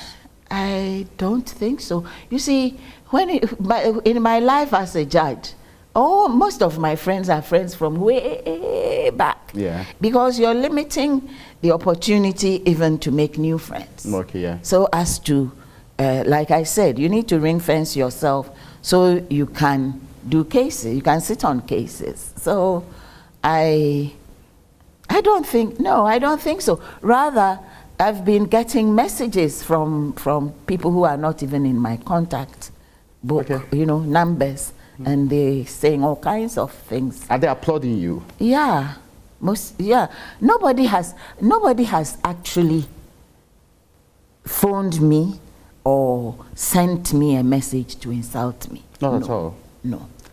Nobody has. But you're told what happens on social media and the other alternatives, right? You know, long time ago, I taught myself not to see what I don't want to see. So, for example, I said I saw something on your on JoyNews.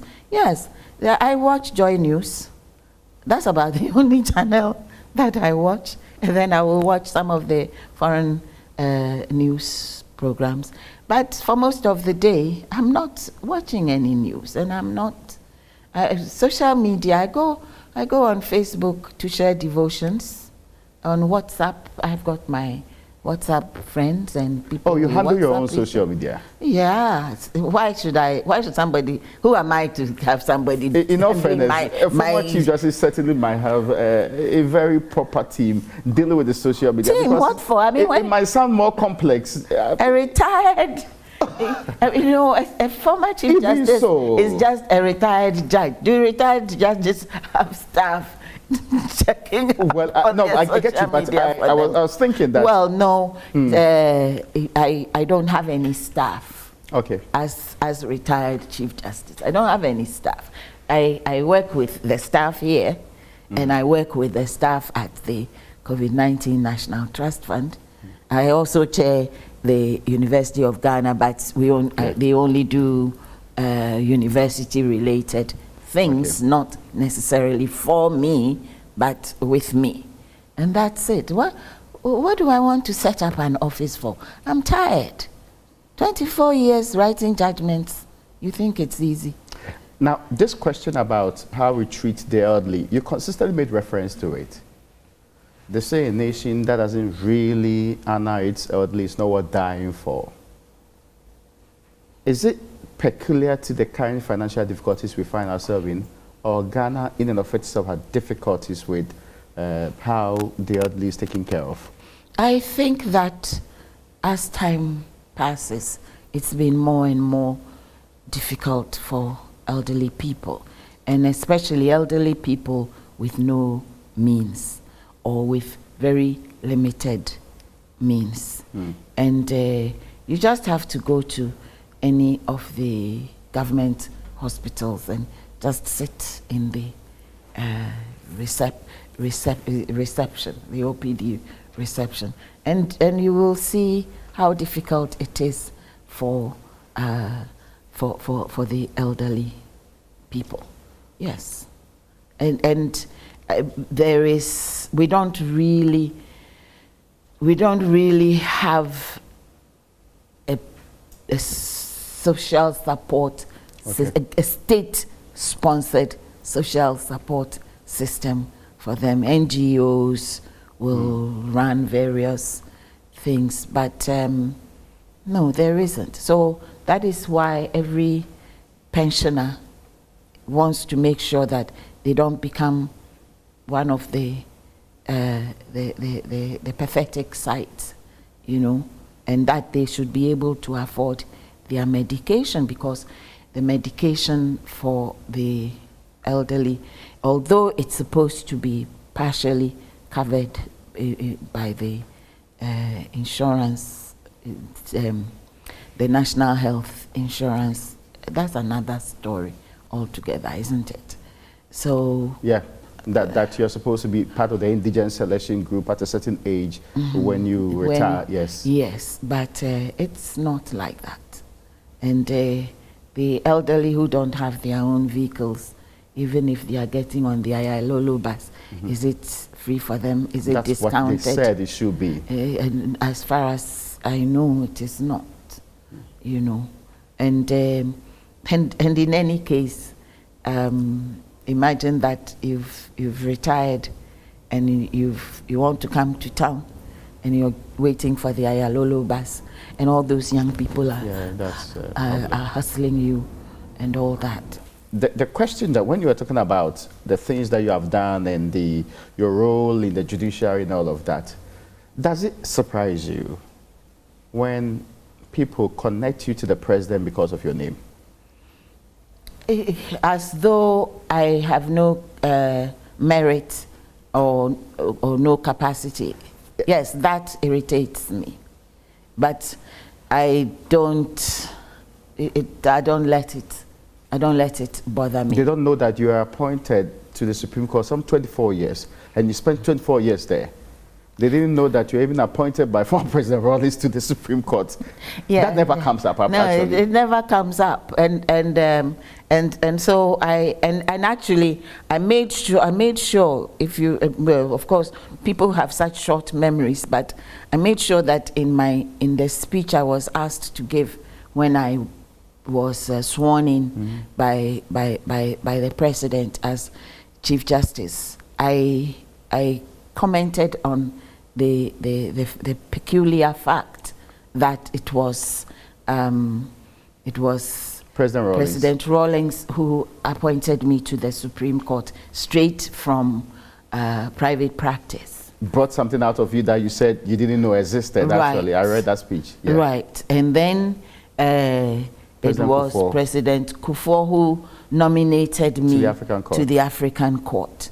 And for most of the time when I was in the African Court, it was President Mills or President Mahama who would be attending the African Union meetings. And every time they want to know, as soon as they arrive, or sometimes before they arrive, the ambassador would want to know what special needs the African Court has.